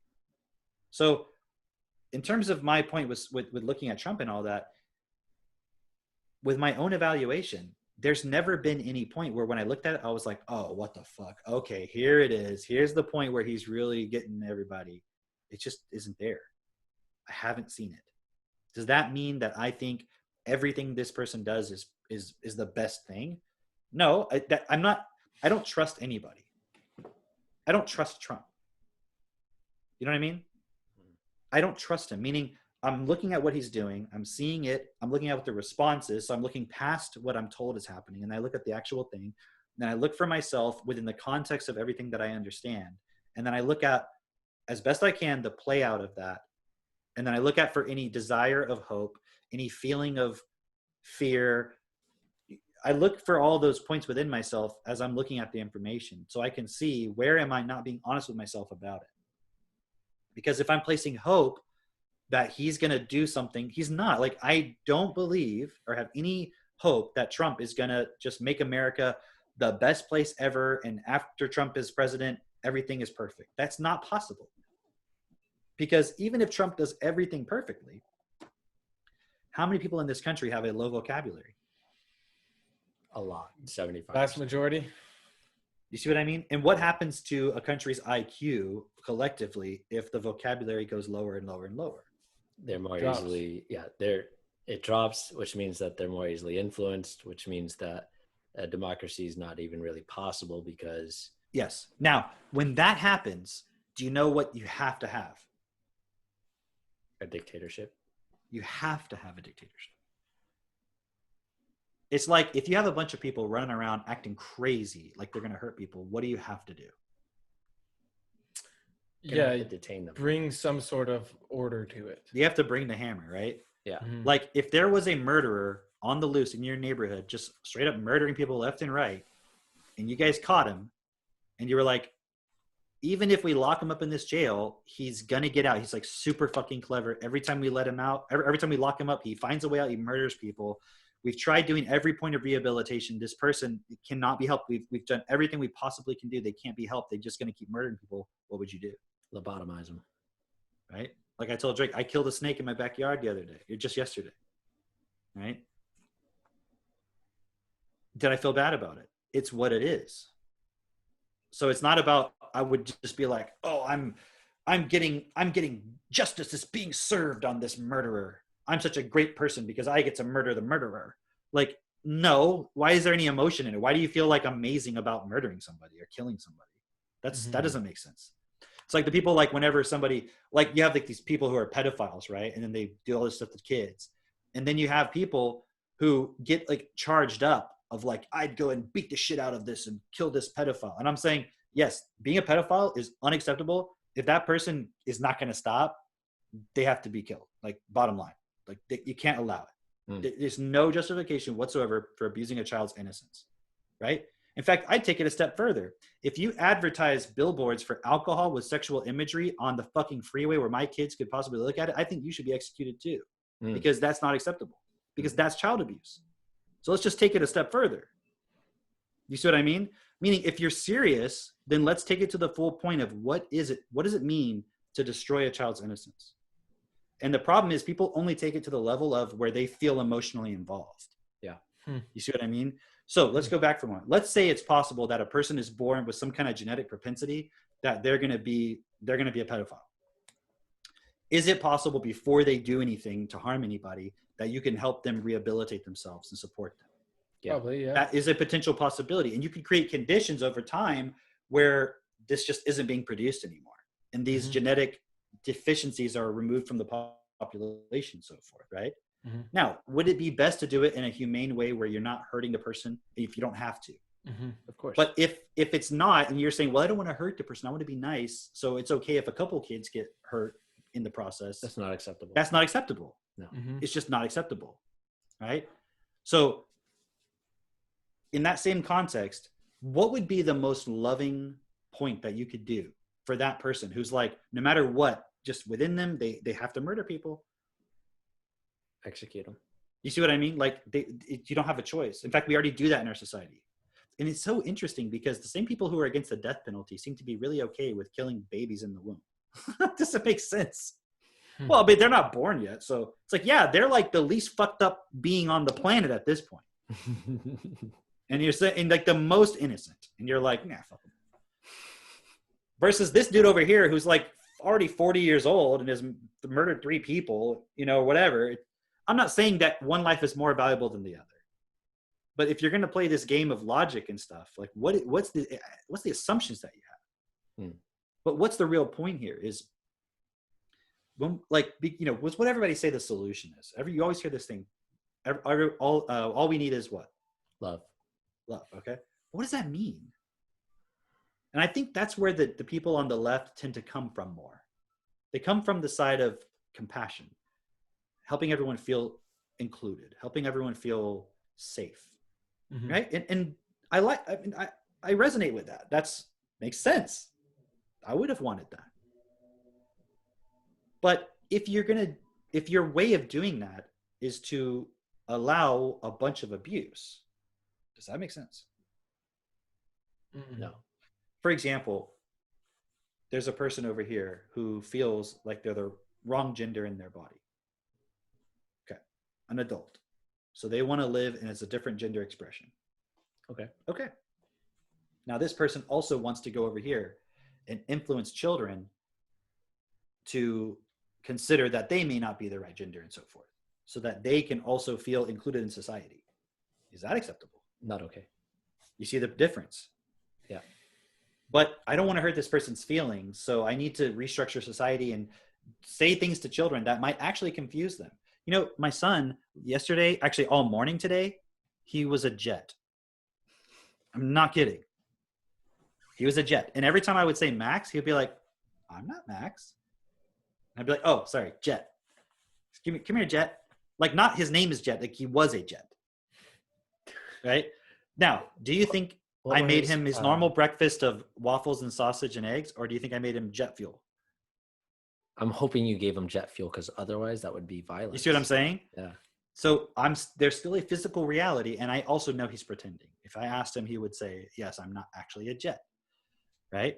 But what if the point was believing that he was a jet was like his way of feeling like he was really himself? Like he just doesn't feel like a human being. He feels like he's a machine that's like needs to soar through the air, and that's who he really is. What would you say to that? Sorry, buddy. Like, you see what I mean? Like, okay, but there's a problem here. Like, you're not a jet. You're a human being with this body. Why are you not accepting this body? Why is your feelings about something which is not in connection with the physical reality? Which one is more important here?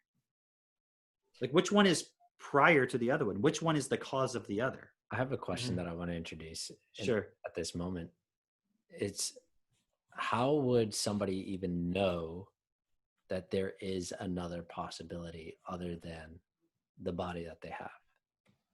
Like, that requires a certain education, right? At the very least, like you have to be taught about, at the very least. I'm not even saying influenced, but taught about in some way about the opposite sex, or taught about jets or animals or whatever it is that you're believing that you are, right?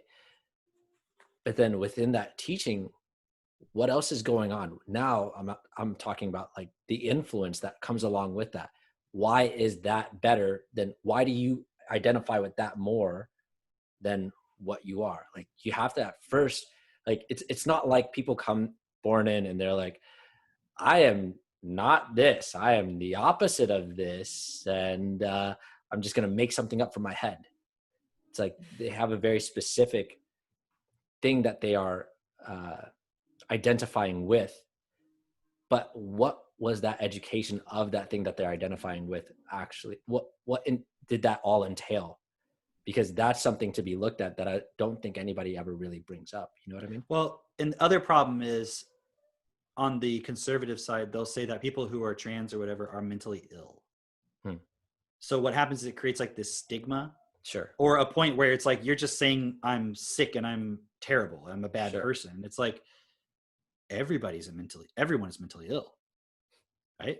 Everybody is participating in a self-image where they're more focused on how they feel and what they think and all that stuff. It's an idea of themselves rather than physical reality. How do I know everyone's mentally ill? How can I prove that?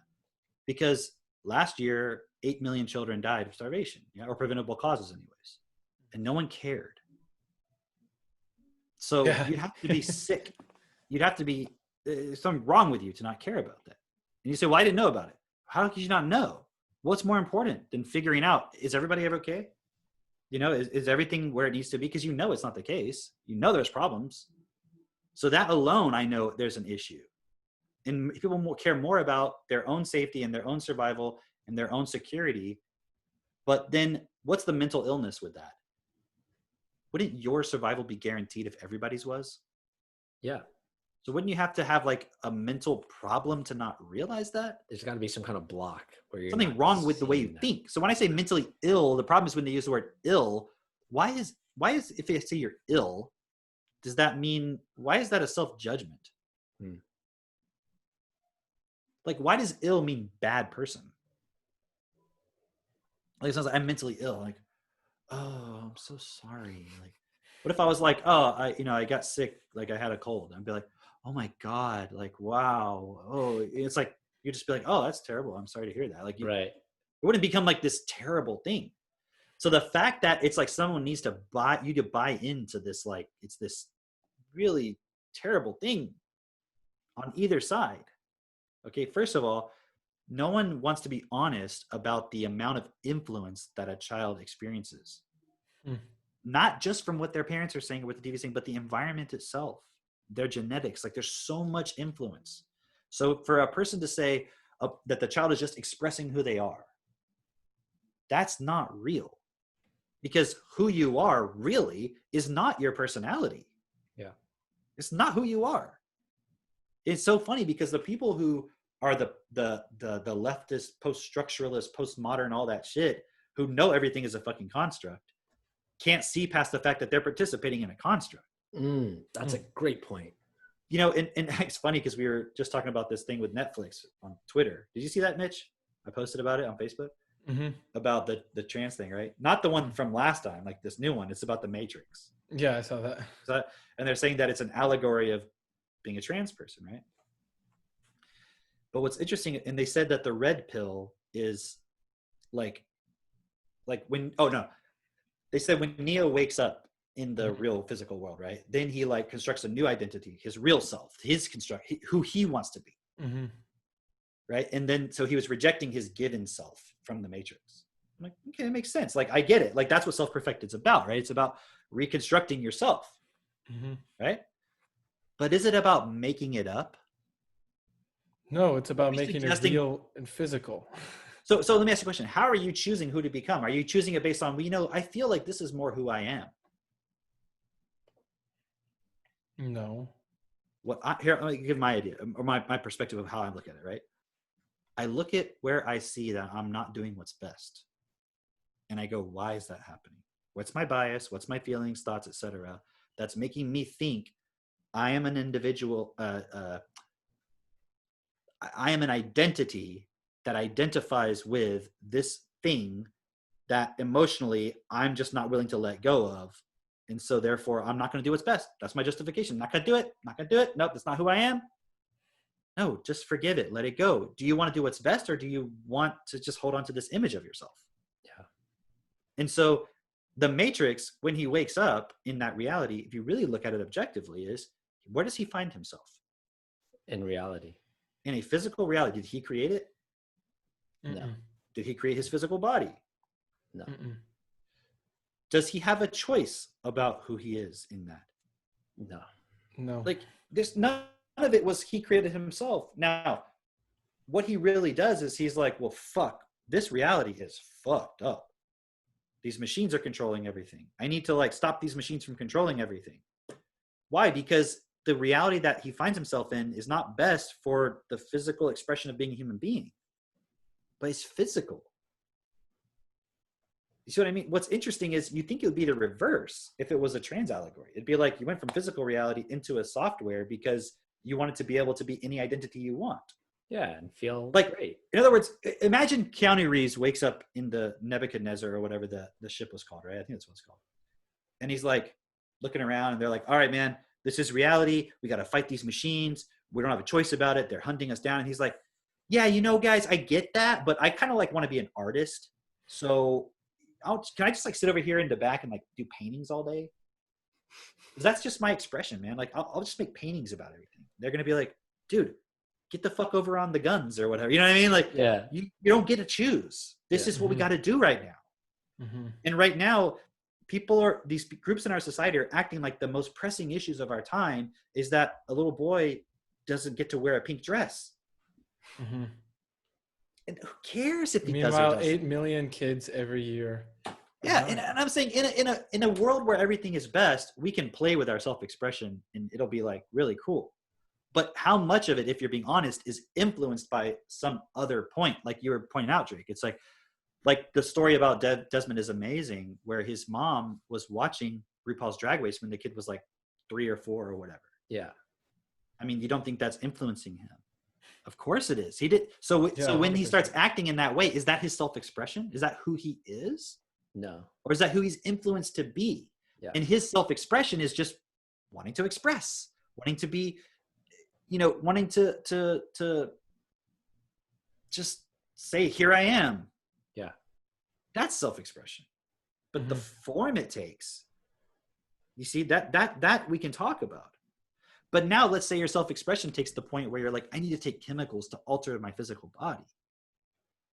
And not only that, I'm 7 years old. So I don't even really know what the fuck is going on. And I wasn't supported to be like, this is reality, this is not reality. So imagine you have a parent who's so weak that just whatever goes is whatever goes. And however you're feeling, that's who you are. Why would a parent want to say that? Because they want to be nice. Yeah. Also, they don't want to take responsibility for the fact that they're the reason you are the way you are. Yeah. I'm the reason why you're depressed and why you're trying to find an outlet for your depression. Because I didn't direct you properly when you were in the state where I'm the one programming you, because that's what a new child is. You're programming them. There's certain things you don't get to influence, like the physical genetics and all that stuff. There's some things you're not gonna be able to influence at that stage. Yeah. But there's a large degree that you're influencing. So if you're putting them in front of a TV show, that's what they're going to become. Yeah. At some level, that's putting seeds into them that's going to become something. So again, it's not about, we need to just like, here's the rules of your self-expression. Here's how you should act and not act. It's not about that. It's about what is best. Does it produce an outcome that's best for everybody? And are we allowing ourselves to be distracted by things that it may feel real to a person? But if we were to rewind a little bit and say, okay, if we had a society where everybody had all their basic needs met, would anyone give a fuck how that person expresses themselves? Nope. Or is it all coming from the fact that we're all competing with each other at some level? You see what I mean? And it's this competition between each other where we don't trust each other, because at the end of the day, whatever is being said, I'm just trying to get a one-up on you because I need to survive. Yeah. And it's that survival, we can't get it at the physical level. So now it's become a survival of like your ego. And I know that's going to piss a lot of people off, but that's all this stuff is. The racism thing, the trans thing, gay, lesbian, all that stuff, conservative, Democrat, all of that shit is just ego. It's putting your beliefs and your opinions ahead of what's best for everybody.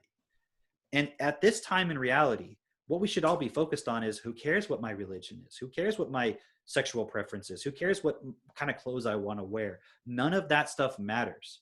Right. Because right now, people don't have enough to eat. People don't have enough to survive. Let's take care of that. Because if we do that, a lot of the other stuff is going to work itself out. See what I mean? But the problem is you have people trying to influence others to act in certain ways so that they feel more included.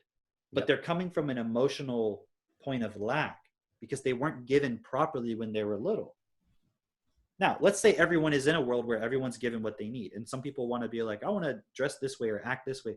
At that point, it's kind of unpredictable what would happen in terms of what would be the new expression.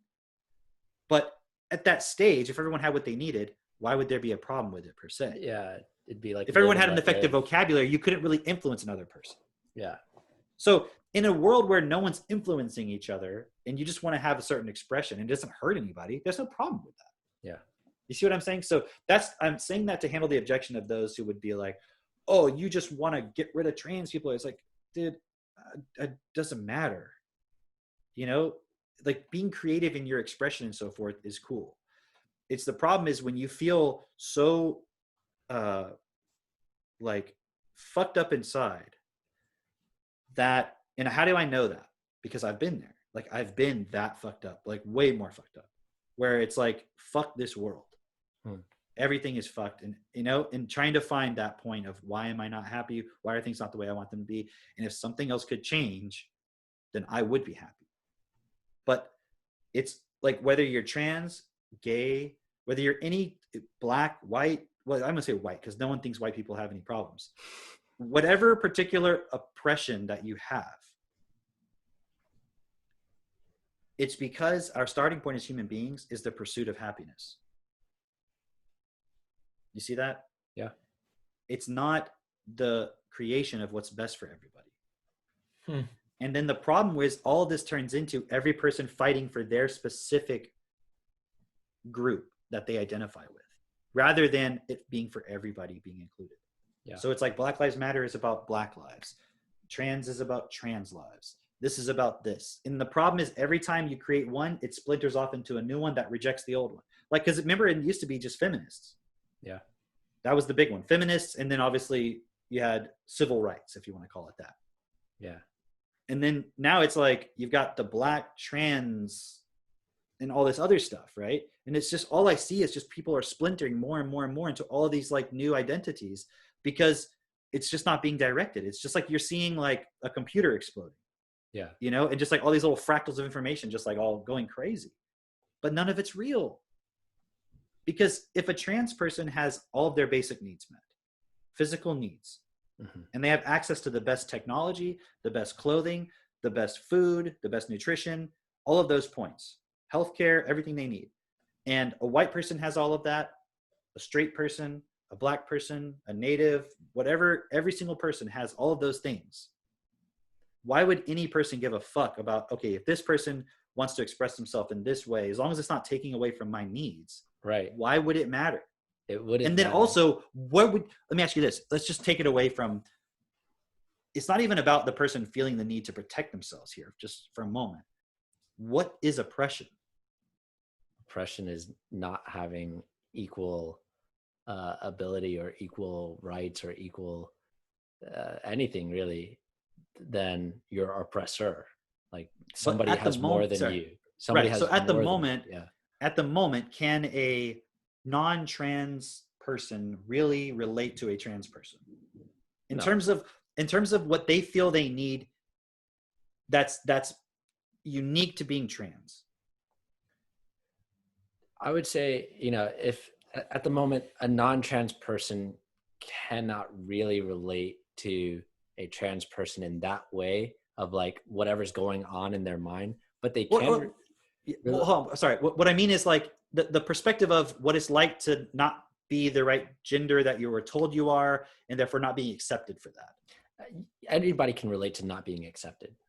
Right. But I mean, they can't relate to that very specific point in the sense of, because the trans person could always say, well, you don't know what it's like. Right. Sure. So I'm not arguing with that, but what do both of these people definitely need? They definitely need food and water and a shelter and clothes, effective education, etc. So, right. So all I'm suggesting is that we first focus on those points. The points that everybody needs. And we need a system that guarantees that all the time, automatically, without question, because then we'll be at the stage where we were 2,000 years ago, where it's like, okay, we need to give as we want to receive. Yeah. That's what it means. Because until we're like, if some people are not getting enough food, and then this person over here is saying, you know, when I went to the doctor, they wouldn't give me a gynecological exam because I have a penis, but it's a female penis. And it's like, okay, talk about privilege. Like, that's literally, you just felt hurt. You just felt like emotionally. It's like I went to the grocery store and somebody yelled at me for having too many items in the self-checkout or something. Like, if that's like your complaint, that like somebody yelled at you because you were in line getting like food from the magical food place that just gives you any food you want.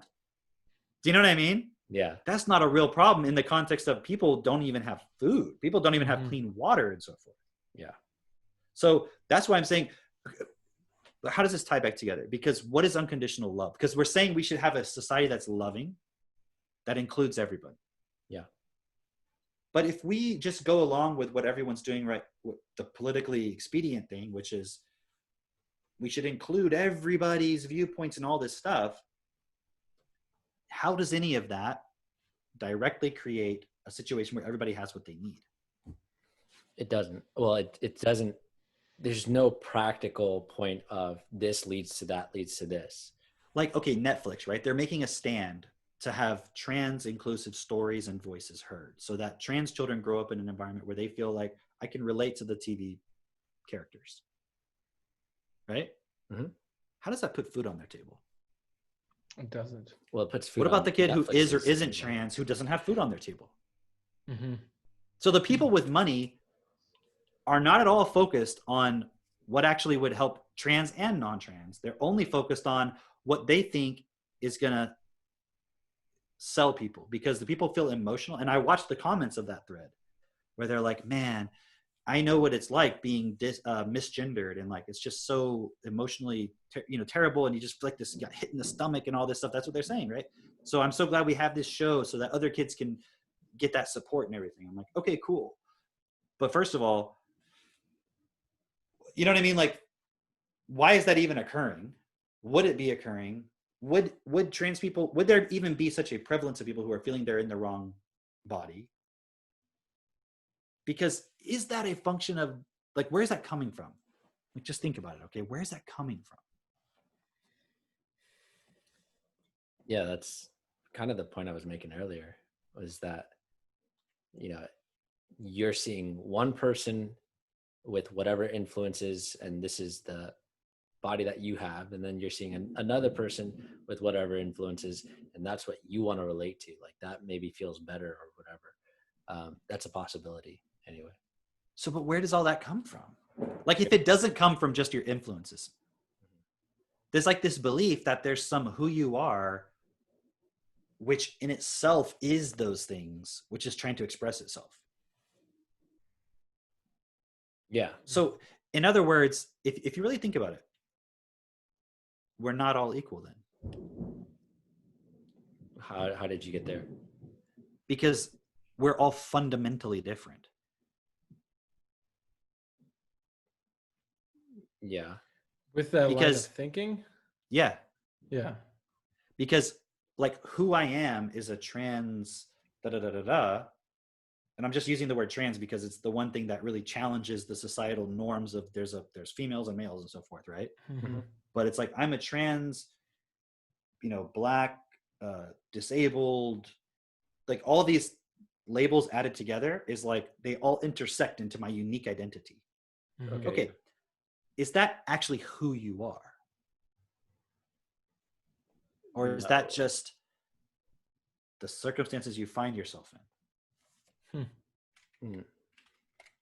And if it's actually who you are, then everybody is like fundamentally, you can't relate to, there's no equality against anybody because we're all fundamentally these completely unique different expressions. But I think there's a recognition, that's what the whole structuralism, post-structuralism thing is about. It's like there's a recognition that the structures of our society is what's creating all these different factors, right? So why can't we just let go of that's not who we are? That doesn't mean we should just accept less than what is best for us. Because I think that may be the fear of like, well, if I say that's not really who I am, then people will say it's irrelevant and I should just fucking get over it. It's like, no, you should have everything that you need that's the best. Mm-hmm. But we can't all agree on what that would be at an emotional level, can we? No. Because we're saying you can't relate to what I feel. Okay. But if I just submit to your demands, then you have to submit to mine, right? So then neo-Nazis should be allowed to do whatever they want. But then they would How can you say that expression is not allowed? Yeah. Because you're saying why? Because it oppresses other people? Right. Mm-hmm. Well, but what happens when the tables get turned and somebody says you're oppressing people based on the way you're acting? Mm-hmm. And I mean, that Now, when you're on the right side of history, quote, unquote, meaning the popular side at the moment, you get to say, well, I'm not the one oppressing. But remember, who writes the history books? The victors, Right. not necessarily the correct side. So what we're saying is, right, okay, we can't really have that conversation right now, can we? Even if we wanted to, people are going without what they need. So wouldn't it make sense to take care of that first? Yeah. Now, to get that done, what is that going to take? Is that going to take being nice? Because if I'm saying, no, everybody needs to have what they need, doesn't matter how you feel at the moment, everybody needs clean drinking water, food. And then once we have some basics, we need to start looking at on an individual basis. Like, what does your body need nutrition-wise? You need to have access to that. You need to have access to these points. Because if a person's only looking at their mental point, that's not real. And if we start trying to change physical reality to cater to the mental point, that's going to create physical consequences, which is going to affect other people. That's not acceptable. We have to first sort out the physical consequences. Because what I realize is a lot of the mental stuff is going to fall away. Because all of our mental problems, whether you're feeling excluded from society because of some specific set of identities that you have, or an identity that you have, or whether you're just depressed, it's all because we live in a world that is not best. It's not giving us what we need. All of these things stem from a physical cause. There is no mental cause that's not at the root physical. And the only way you can believe that there is if you believe in something like the soul. You see what I mean? Or a God that's not physical. And you believe in feelings and energy as reality. Yeah. But that's not reality. That's the consequence of the physical. Yeah. You just opened up like a whole nother podcast. Well, actually, we did kind of touch on that. What is the podcast? Well, the whole point about like, in order to believe all of that, you have to first accept that there's a soul. That's, well, a new That'll be the next episode. There is no soul. Yeah. That's the red pill. Stay tuned. The red pill is you're not real. Yeah. But this is the point, though, is if you're only accepting your mental projection of who you feel like you are, that is not real. Mm-hmm. That is literally a matrix of information. That is what it is by definition. So what is actually physically real is your physical body, the physical reality that we're in. And there's dimensions to that we're not even aware of because we're not really physically here, like fully aware of everything that's going on physically because we're in this mental realm that's very limited. So the idea that, well, if we let go of this realm up here, oh, wow, that's so shitty. It's like, no, dude, we would get access to so much more in physical reality. That's beyond what we can even imagine, like our wildest dreams. Our self-expression hasn't even begun because we're still too busy based on our self-image expression of a self-image. And if we're just really being clear about this whole thing, it's like, do you remember back in the day, there was like punk rockers? You know, there's punk. Yeah. Mm-hmm. And there's like, you watch this guy and he looks like, you're like, oh, that guy listens to rap music. How do you know? Look at the way he's dressed. Right. Mm-hmm. It's like, it's an expression of your identity, but it's not really you. It's just it's a consumption. Yeah. So we've literally just we're like pretending to be characters. And then now it's become fashionable to be a victim character. I mean, think about that. Can you imagine being so fucked ego-wise that you get off on being a victim? I mean, yeah, I can see that. And then can you imagine that person becomes the abuser? Yeah, I can see that. I was that. The victim should not be the one that's deciding what happens for everybody else because they're just trying to punish their abuser. Yep. So what we have to do is have people who are stable, who are like taking responsibility for the victim points within themselves, forgiving that, changing themselves so that they're willing to do what's best for everybody. It's not about revenge. But if we give society to the victims, it's only going to be about revenge. And that's what we're seeing right now in this world. It's all revenge. So, I mean, this is like, why does this matter? Because right now, our whole world is just going towards a cliff, isn't it? You guys can see it happening. Everyone can see it happening. Yeah. There's no turning back. There is no, okay, that was a weird year. Okay, we're all back to normal. It's done. Normal's over. We're already on the path of going off the cliff. So what happens if our society collapses? It's going to have to be rebuilt. And there's not going to be a system in place for all the things that we've come to expect as normal. They're not going to be there anymore. And so individuals are going to have to take more responsibility, but right now individuals aren't taking responsibility. So it doesn't look too good. Because the have-nots are revolting. Mm-hmm. And it's not just the economic have-nots now. It's the economic and the cultural have-nots. When I say cultural, I mean the people who feel like they're not included in society. It's the emotional have-nots. It's the people who feel like everything needs to collapse and then be rebuilt around my identity. Mm-hmm. What we need to do is look at where can we take the systems that already exist. Because like literally, I just ordered a microprocessor for my son. Like I was telling you guys, I think I mentioned it earlier on this podcast. Mm-hmm. That's coming tomorrow. Yeah. For me to play with, for me and him to play with.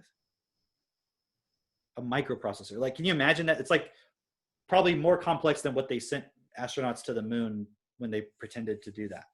You know what I'm saying? You know what I'm saying, right? My point is, I can get that in a day. Yeah. But then over here, these people can't get clean drinking water. These people can't get food. This child over here can't get a set of two parents that are not emotionally abusive. Mm-hmm. Because they have to go to work, and their parents were always fighting about problems and money and everything, because the one guy was always going to work and had a job he hated, and the woman felt like she had to be at home all the time and wasn't taught how to do that properly, even though they had kids and all this shit. And it's just like, it's just all this random fucking shit happening. Like literally everything is just a bunch of random fucking shit just happening. Mm-hmm. And then we talk like we have free will. And it's like, no, you can't even go outside without someone yelling at you for not wearing a mask. And there's free will. Like, give me a break. You can't even decide if there's a virus going to kill you or not. That's not free will. You know, we won't all be free until we exercise the freedom to give everyone what they need. And then within that, what are the barriers within ourselves to allowing that, accepting that, or being part of the people, the generation, or the group who creates that within society? Because do you see anyone else doing it? No, and I've been looking for a long freaking time. That's why I'm so happy I found you guys, because what are you seeing within all of this? What are you seeing within if self-perfected, if those who are not or hearing what we're saying don't step up, what is it that you see is going to happen in this world? Yeah, the current system that we have is going to collapse, and then even more lockdown is going to happen. Because right now, be honest with yourself, do you trust your neighbor? Do you trust your neighbor to make a practical, sound decision? I don't, and I live in a pretty good part of the world. And so it's like the average person doesn't have any ability to be really effective and effect real supportive change. It's like everyone's brainwashed by Netflix and the media. And so they just are on their phones all day. And then you go to work and you're okay with your 9 to 5 because you get enough of a paycheck. And then on the weekend you go drinking, and like that's what they think life is. And that's an abomination of what life really is. Meanwhile, like we said, 8 million kids a year die from preventable causes. That is literally, the world is full of psychopaths. And I see it because I used to think, well, there's just so many problems in the world. I don't know if I can do anything about it. But that's why I went on the quest. I took responsibility and I put in the work. And I went to events and I talked to people and I put myself out of my comfort zone to see, is there actually a solution? And it took me 6 years of it till I found you guys. We go over this in the first episode. But I was willing to actually look deeper and not just accept this bullshit that we call society and culture, because it's currently just a bunch of self-interested people just trying to get enough for themselves and for their friends, and then screw the rest, which is unacceptable. And now we're at a point where it's inevitable that it is going to all fall apart unless we actually do something about it. And so that's why we do the podcast. That's why we have TechnoTutor. That's why we have the Self-Perfected Group, because there is a system, a new life-giving system that we are building, which is TechnoTutor and what we do. And when we travel and we go see each other, and how we see Cameron, you and your wife supporting your kids, it's like that is the new system. It's still on a somewhat small scale, and we have a long ways to go, but that's the most noble and worthwhile thing to do. You know, another point, Mitch, because I appreciate you sharing those points, because you kind of came at this from the self-development side, right? So that's why it's so cool, because those are the people who have the most potential to stand up and change something, because they're thinking about changing themselves. They don't know all the way of how to do it, but they're even considering it. And many times because the person genuinely wants to make a difference. That's also there. But I see so many people get sucked into, people that I'm like, man, this person has so much potential to really do something. They get sucked into like this idea of like dream building, of having this image of a life, you know? It's like masturbation. That is what it is. But it's like they just get into this, well, I already have kind of what I want to get in my life, and they never even necessarily questioned why. And all I'm asking people to do is just question, why do you want those things? And even if you had it, then what? Like really, really look at that for yourself. And the only thing that I can see to do is we're doing this podcast, obviously looking for those people to kind of see, like, are you out there? I mean, I know they are, but you have to, if you're one of those people who's saying, okay, I want to make a difference, but I have all these things that I want. Can you question that for a moment? Because if you can't, if you're in that state where you can't question it, that's what it means to be a slave. That's what it means to be in the matrix. It means you are controlled by this information, these images, these pictures, these ideas, these beliefs. So everyone is doing this. That's why I say it's not about, we're not trying to pick on people who are like trans or whatever. Everyone is doing this. Everyone is having this issue where they're more focused on how they're feeling about their life, about who they are, about their little bubble, rather than I'm here as a physical body, just like a tree is there physically. And a tree, all it does all day is bring up water, filter that, turn it into carbon dioxide, and all these other points that are oxygen or whatever, all these other points, and it's giving to the reality, it's receiving, and it's there, and it's does anybody have a problem with a tree? Like, the tree doesn't think about itself. It's just there, and it does its function. But with humans, we have this extra dimension, which is like myself, my I. I am this, I am that. But a tree doesn't have that. Can you imagine if there's, like, in the future, when all oppressed groups in the planet all have their own special provisions and everyone's all equal, the trees are going to revolt. You know what I mean? They're going to be like, I am a trans tree. And like, they're going to have all the, like, that. You can't even imagine that's possible. Why? Because they're inferior to us? No, they're here just like we are. But we are allowing this point of imagination within ourselves that is just programmed like a computer, and people are putting all this input into it, and then that's running, and we're just like these physical bodies that are capable of so much, and then we're just treating it like it's a glorified movie theater, rather than it being this tool of being in this physical reality and actually creating something that's really amazing that we can then, who knows what's possible? You can't really imagine it, but we're treating it so much less than it really is, right? And so what I'm seeing is, this is why we say, like, this is taking self-development to the ultimate, the next level. And we're not doing this from the perspective of, so you can have the Ferrari in the garage. I mean, you can get that too, because if you have that and your starting point is to influence other people to stand up and do what's best, Ferraris already exist, right? They're going to keep making them whether you have one or not. Yeah.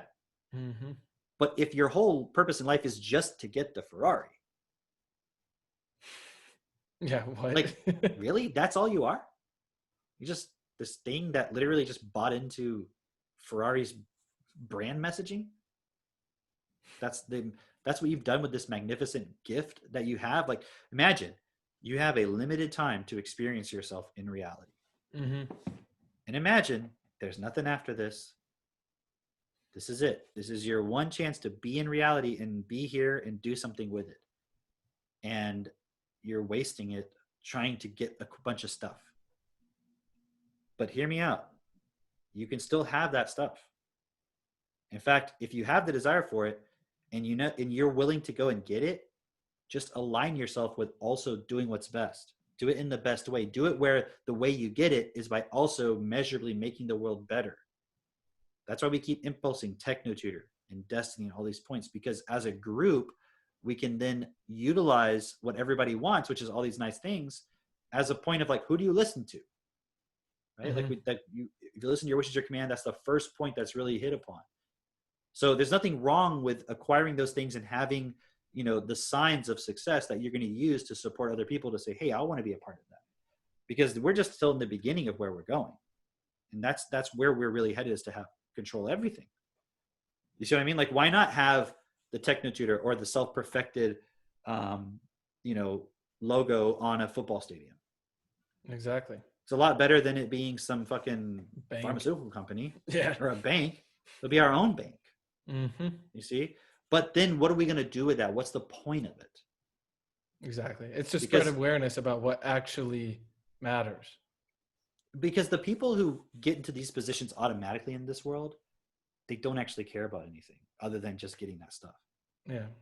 And the people who are not satisfied with their life where they're at, because that's the people that are in self-development, generally speaking, you were not destined to ever become that point. And I know people will want to resist and be like, no, see, that's just the negative thinking. That's just the rats in my head. Got to get them out. Yeah, and all this I can stuff. just expand. It's right. Contrast. I'm just telling you, wake up. You're still taking the blue pill. You still think that you can just positive think your way to success in this world. But who's telling you to do that? Is a bunch of people who are selling you a bunch of shit on positive thinking. It's not about it actually works. And that's why we're doing this podcast. One main reason too, is we really want people to see who we are, what we talk about, what we care about, what matters. So it can support other people, but also you can see like, this is the real deal. We're here to make a difference so we can stand up in this world and really change things. So that's best for everybody. And it's not just me trying to pursue happiness, because wouldn't it suck if you got to the end of your life and like you didn't get any of that stuff that you wanted? Wouldn't it suck if you that got happens all to most people? But wouldn't it suck if you got all that stuff and then at that point you realized, oh, this was a waste of time? Mm-hmm. Because you know what I found? Every time I get something more, every time, we get a nicer house, we get a nicer car, whatever it is, don't you always end up taking that for granted? Mm-hmm. Yeah. Can you imagine if you had so much money, okay, just for the average person who wants these things, if so much money, you can have literally 1,000 different supercars in a garage. Just like that. Okay. How long would that be really cool? 1,000 days at most. Do you know what I mean? Mm-hmm. Now, what I see is the only person who actually cares about that, they want it for a reason. There's something they're trying to get that they think when they have it, they're going to feel a certain way. Yeah. But that tells me they're still living from feelings versus principles. And at the end of your life, at that final moment, when you realize feelings are not real, but then you've just become a feeling, like your whole experience of yourself is just a feeling, and you realize you never created yourself as anything real, and that last moment occurs, how are you going to feel? Like, really, what is that feeling going to be? A lot of people say regret, right? It's not going to be regret. Probably even more than that. It's not going to be regret. It's going to be extreme fear. It's the same fear that everyone's already suppressing and covering up right now in every moment. Because we're all afraid of not dying. Knowing. Yeah, dying and not knowing. Dying and not existing, not knowing. Mm-hmm. The reason why we're afraid of that is because we're not giving to everyone equally. So our fear is justified because we already know what's going to happen. That's why we're afraid. You see what I mean? Like, we're being honest with ourselves in that moment. We know what's going to happen. So the way to stop all the fear is just to live every moment where you're doing what you can in that moment to change yourself and to change this reality so that everybody, including yourself, has what is best. And then why would you have anything to fear? And wouldn't you just assume at that point, if you did all of that, that if there is something afterwards when you die, that you would deserve it anyways? Like, if reality is ultimately going to be in some way benevolent, that it's going to be like, well, I mean, like, imagine collectively, it's like at all times we're always making a decision whenever someone dies. Okay, did you do what was best with this gift that you were given? Should we give you more, or are you just gonna fucking waste it? Because there's only so much. You know what I mean? And if every time you come into this world and you abuse it, it like diminishes the reality a little bit more. So if you can't be trusted to use it for what's best, like, isn't that what we were saying we would do to a murderer? Yeah. We would kill him, right? Yeah. Is there anybody who wouldn't agree with that? I think the people who are more making their decisions based on morals, they would agree with it. You don't think? I'm sure some people out there would say, give them life in prison and get them a good pastor, and we'll pray with them and we'll help them. Yeah. And I bet that person probably looks at porn too. Yeah, probably. See, I don't believe that there's good people. And look, even if there is a good person who just does everything right and correctly and everything, are they using money? Yeah. Didn't Jesus said to get rid of the money changers from the temple? What did that mean? Because how are we allowing the influence of money to not treat each other as equals, to not be able to give as we want to receive? Yeah. And look, there's going to be people out there who say, well, but I'm a good person and I give to charity. This is not for you. And I'm not concerned about you because you will eventually go to the wayside like everybody else will. So it's irrelevant. Like, I'm not looking for 100% of people. I can't control that. All I can do is say, here's where we're coming from. Here's what we're looking for. Let's stand up and make a difference. Yeah. And if somebody says, well, I'm already doing everything I can do. Like, okay, fine. Keep doing it then. Why are you listening to this? Like, who cares? You know what I mean? So I'm not really trying to handle the objection for the person who's totally lost. Because you have to at least even be considering. Yeah. Okay. Something like, if you haven't got to the point where you're like, my life's not working out yet, you're most likely not even going to listen to this. Because why else would you be? Your life's working. My life stopped working at a certain point, which is why I became open. I'm not some special, amazing, benevolent person. I'm not a nice person. I'm okay with that. You don't need to be nice. Yeah. Isn't it? Like, we don't need to be nice to change this world. In fact, if we're being nice, we can be manipulated. Yes. But what is the actual definition of nice? I mean, ignorant, stupid.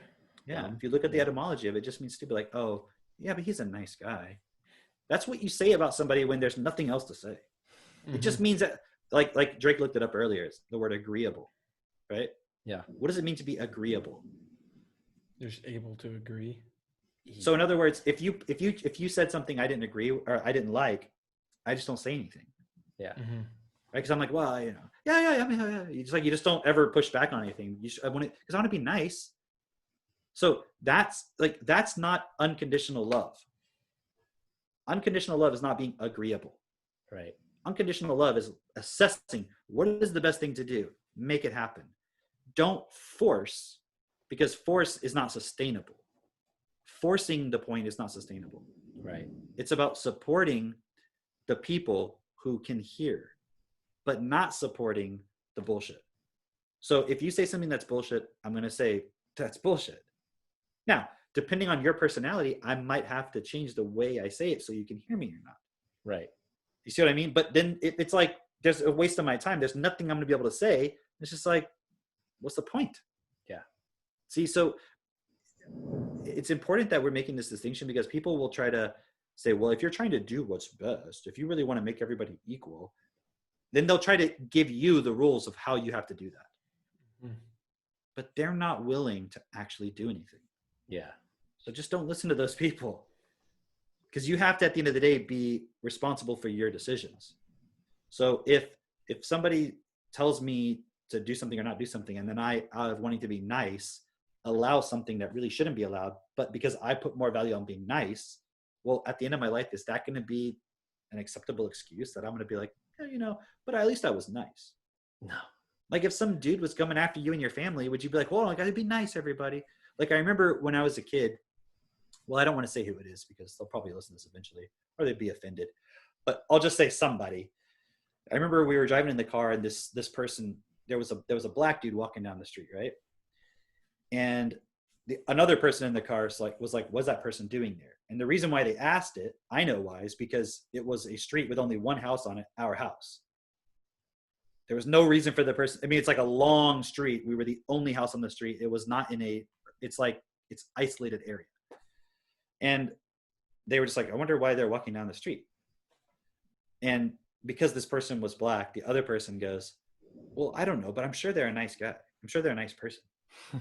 And I remember as a kid, that I was a kid, and I was like, I don't know if I said anything at the time, because usually I got chewed out for even talking back or anything. But I also like to argue, so I got in trouble a lot for arguing when I was a kid. But I remember at the time going, that person's racist. Mm-hmm. You know what I mean? Yeah. But they're the one thinking they're not, because I remember them saying like, because I remember the other person saying like, well, because why are they walking on the street? And they're like, well, that's kind of racist to say that, or whatever it was, And I'm like, wait, but you assuming that they're nice because they're black? Like, what do you mean? How do you know who they are? Meaning you don't know anything. Yeah. So objectively, why is this person walking down this street? That's the only information we have. I don't know if they're nice. They might be nice. They might not be. But I could see in that moment that they said it because of that inner, like, oh, but I'm sure they're nice because I want to be nice. I want to not assume that they're doing something bad. Right. Why? Like if the dude was carrying a big machete, then you'd be like, well, I don't know, maybe now there's something. Like, why are they walking on that street? There was enough evidence to be like, something doesn't seem right here. I don't know why. Yeah. You know what I'm saying? So it's that same point of like, the people who want to be nice, okay, for example, all these leftist, especially white people who are like, we need to help the black people who are being killed, and they're so, it's all the white privilege and all this stuff. And it's like, you're telling people that they are inferior because of their skin color, actually. Now, that being said, wouldn't you guys agree the education system is not giving every child what they need? Mm-hmm. So if 50% of the murders are coming from 7% of the population, is that because of the people's race, or is that because of those people's education level? Education, for sure. You see what I mean? The circumstances that they're, well, I feel like we have to, or I have to clarify when I say education, because so many people don't understand that by education we mean like their total environment, everything that's being influenced into them for their entire also the past. Yeah. Everything. Yeah. Right. But primarily, if you just want to look at it in terms of what we can change and influence, is their current vocabulary. That's the only thing really that we can affect at this moment in terms of any practical point. You see what I mean? We can't affect everything else in the past or any of that. And if you just give people money, but the system is still set up that everyone else is still having to compete, is that going to create a stable situation? No, because wouldn't the better solution to be leave. Yeah, so the better solution would be educate everybody effectively, make sure everybody has enough for what they need, and then let's go from there, which is all we're saying. So within that would be unconditional love. Yeah. Yep. But it's not going to happen if we just try to be nice and we just try to cater to everybody's opinions and beliefs and feelings. We have to put principles above feelings. That's what unconditional love would be. And to be willing to be able to give that of yourself in this reality, that's real. That's the love that the world needs. Yeah. Yeah. Oh yeah. You guys want to leave it at that? Yeah. Yeah. For more, go to selfperfected.com, self-perfected. This is just the preview of the episode. So for the next 12 hours, you can find that on Spotify. No, yeah. We'll see you on the next one. Cool.